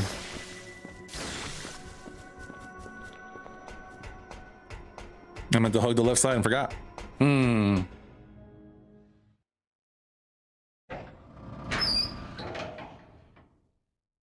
They do that sometimes. Shit.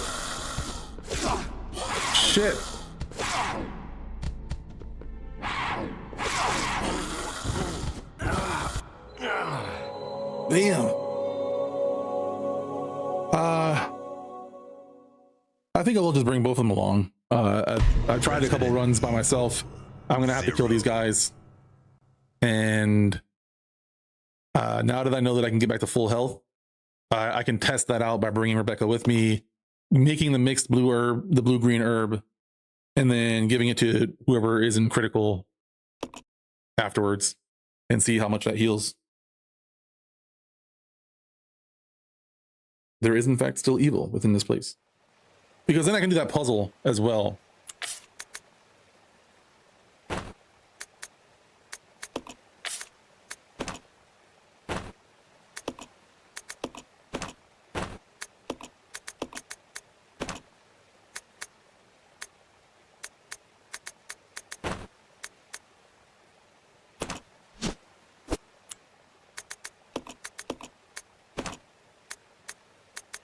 Yeah.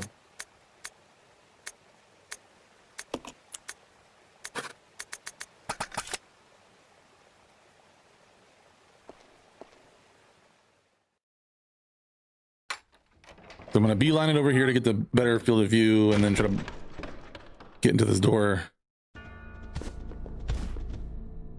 Come on, Rebecca. She was shooting her gun, so she might not be with me. If she's not, I got to switch real fast and get her in here.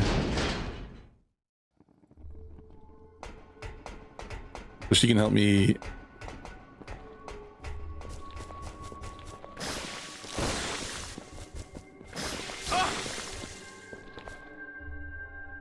I didn't want to go in the door until she got close. I had to get shot. I could have zoomed back or something, but I just sat there and waited for her.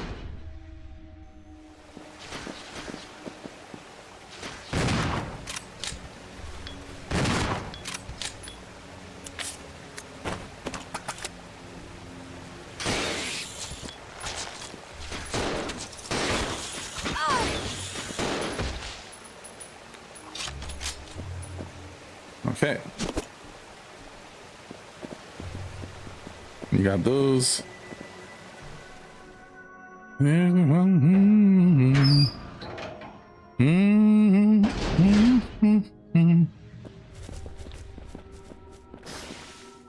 Nice. Okay.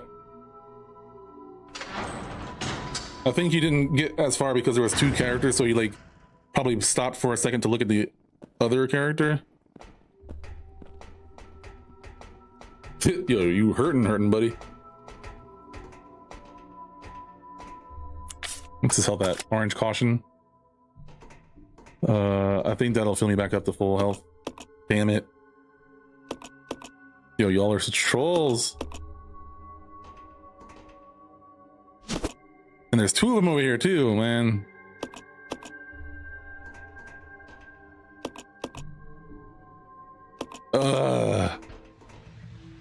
Thank you. Got it. Got it.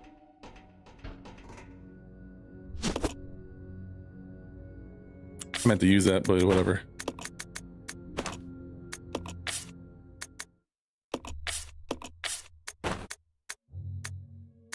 Combine.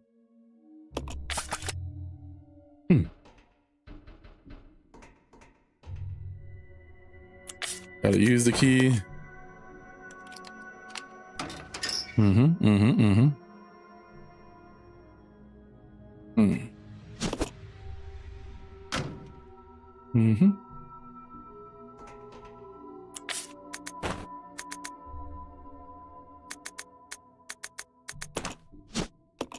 It's a 385. Yep, stays the same. Mr. Worldwide. I don't know what the numbers are. 4 or 5 or something like that.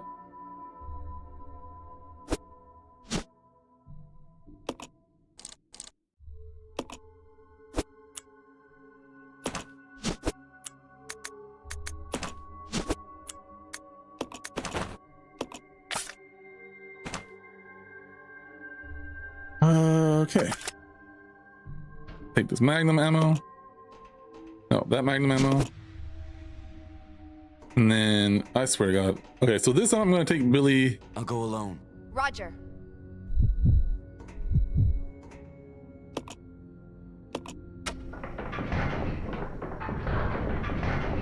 I think I'm gonna give him. I'm gonna dump the inventory for guy.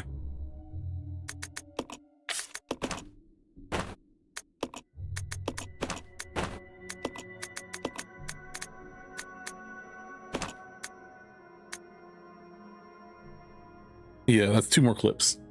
Oh shit.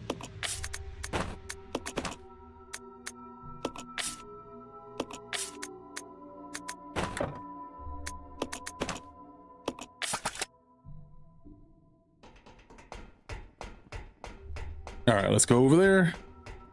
Let's see what we get for this puzzle, because we're still close to the save area. I think other than the spiders, there's not much opposing us. Wait, what? Ah. Okay.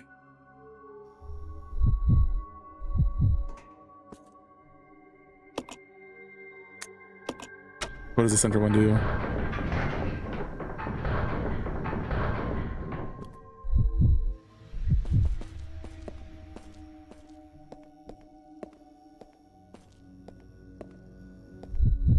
Okay. Let's try using the right one.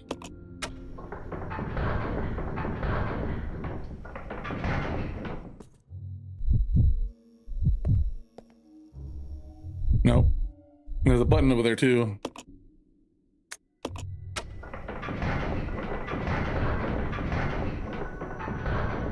Okay.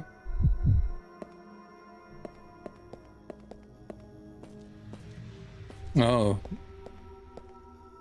Press the button. I don't know.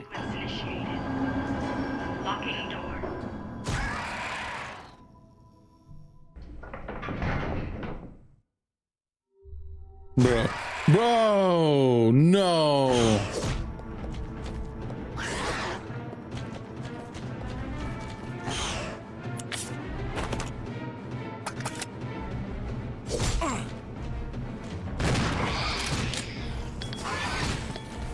Did I bring the herb with me? I did not bring the herb with me.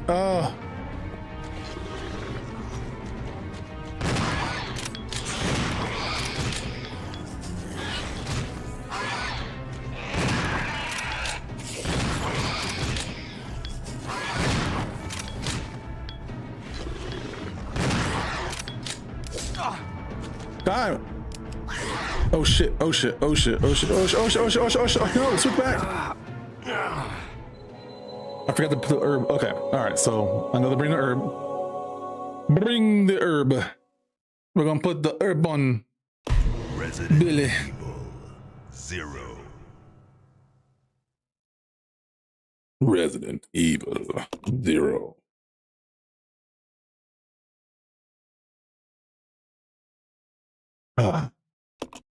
Damn, I'm getting tore up this run. This session.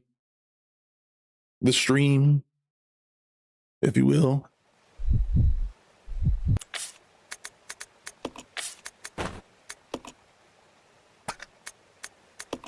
Yeah, I always forget where exchange is at.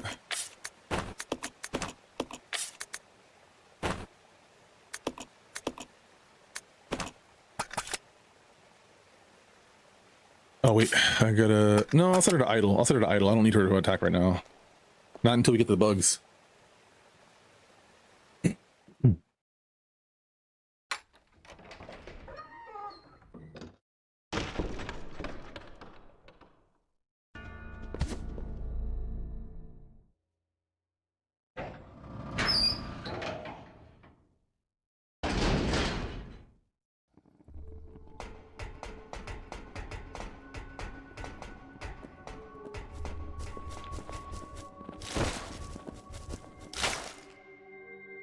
I don't think Rebecca was with me.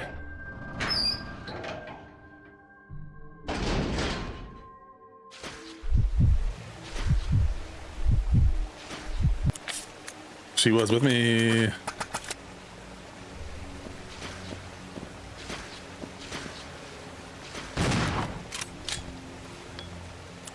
Girl, are you not attacking?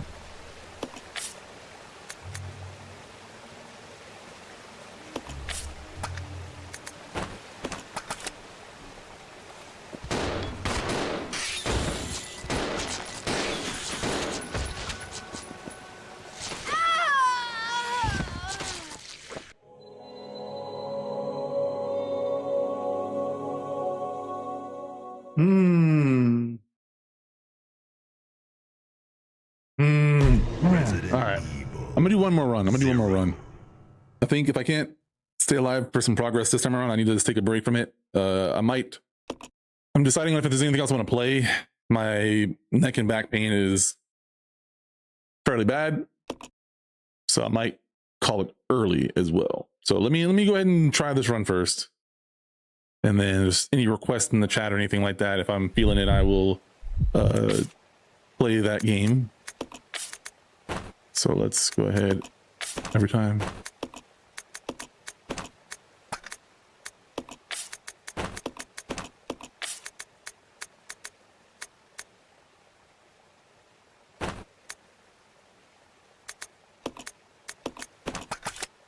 Yeah, let's give her some ammo. Let's give her another clip. Okay. Let's rush it over here.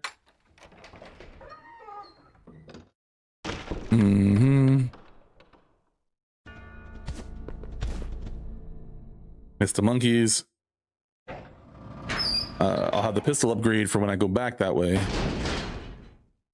But I might actually just try to get this one little area killed. Like clear out this one area. Maybe I'll come back and kill the spiders as well. Damn it. And then as long as I can get him the blue-green herb, I think I'll be okay for those hunters, or those weren't lickers, those were hunters, I believe.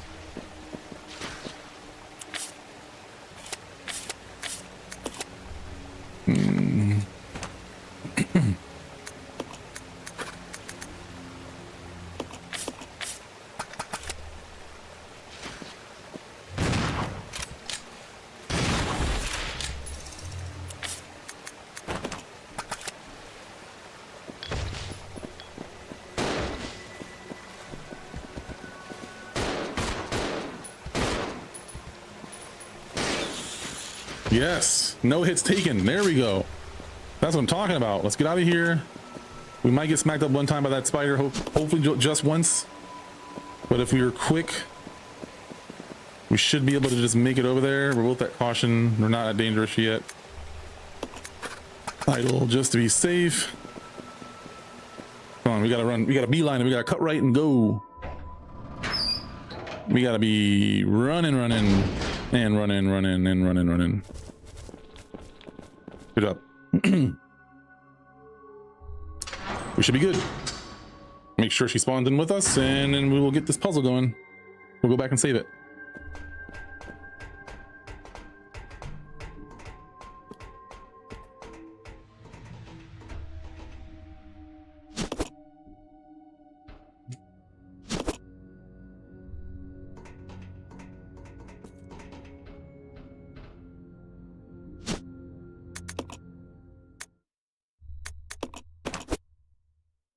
Cool. Ugh, I do it every time.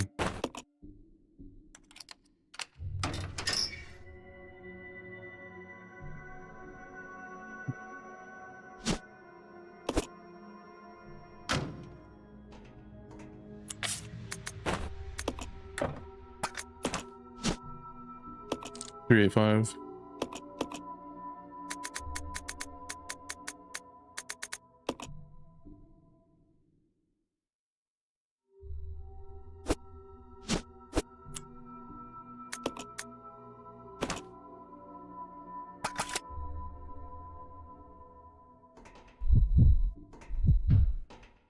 You can grab this.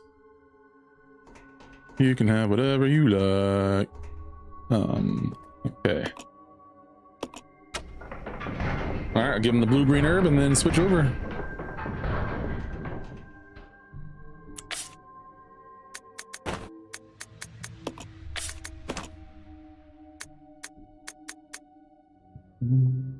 This should be good.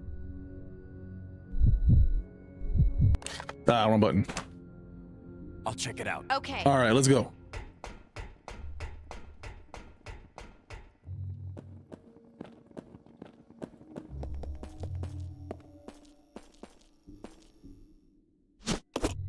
Got the ammo.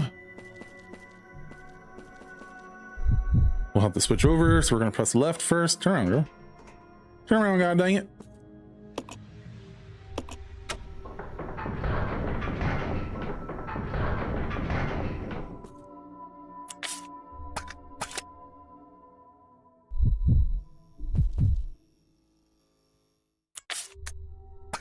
Dang. Come on, wake up. Body, make up.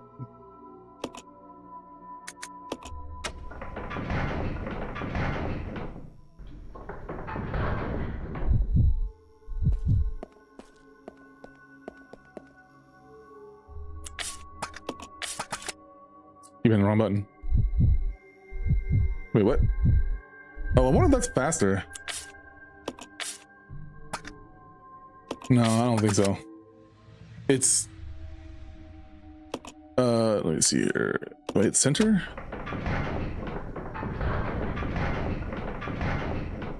Yep.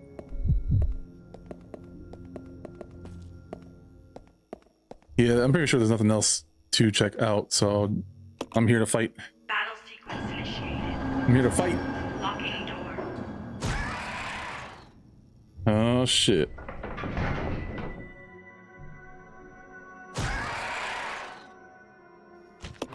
One second, guys. 1 second. Oh shit! I said 1 second. You son of a bitch. Why did it unpause? Ooh shit.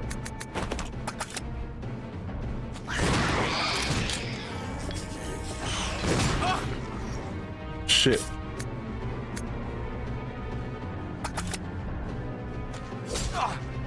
Shit. Shit. Shit. Oh damn. Okay. It ain't that strong. You motherfucker. No, I shot. Ooh. Get off me.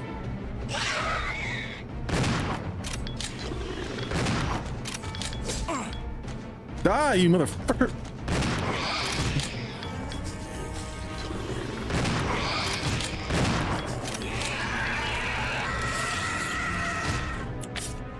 Oh shit, are you going to a raid?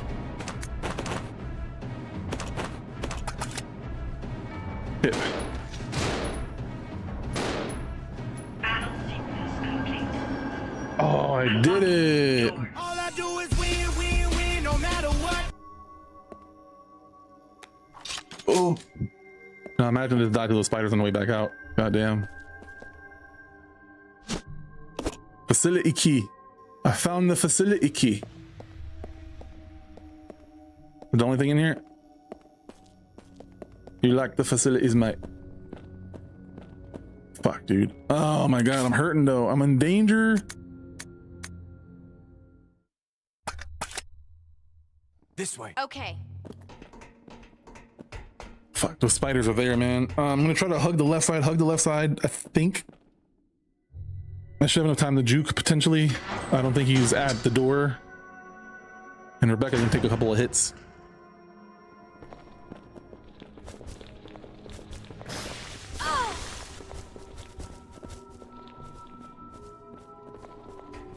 There you are. Good job. Shit, we gotta get past those monkeys now.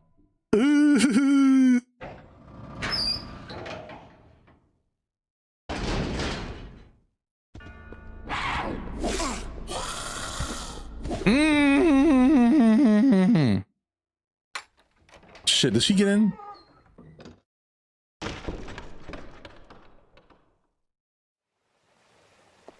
Okay, we're gonna save it. I don't know if I'm gonna salvage this run or not because that was rough.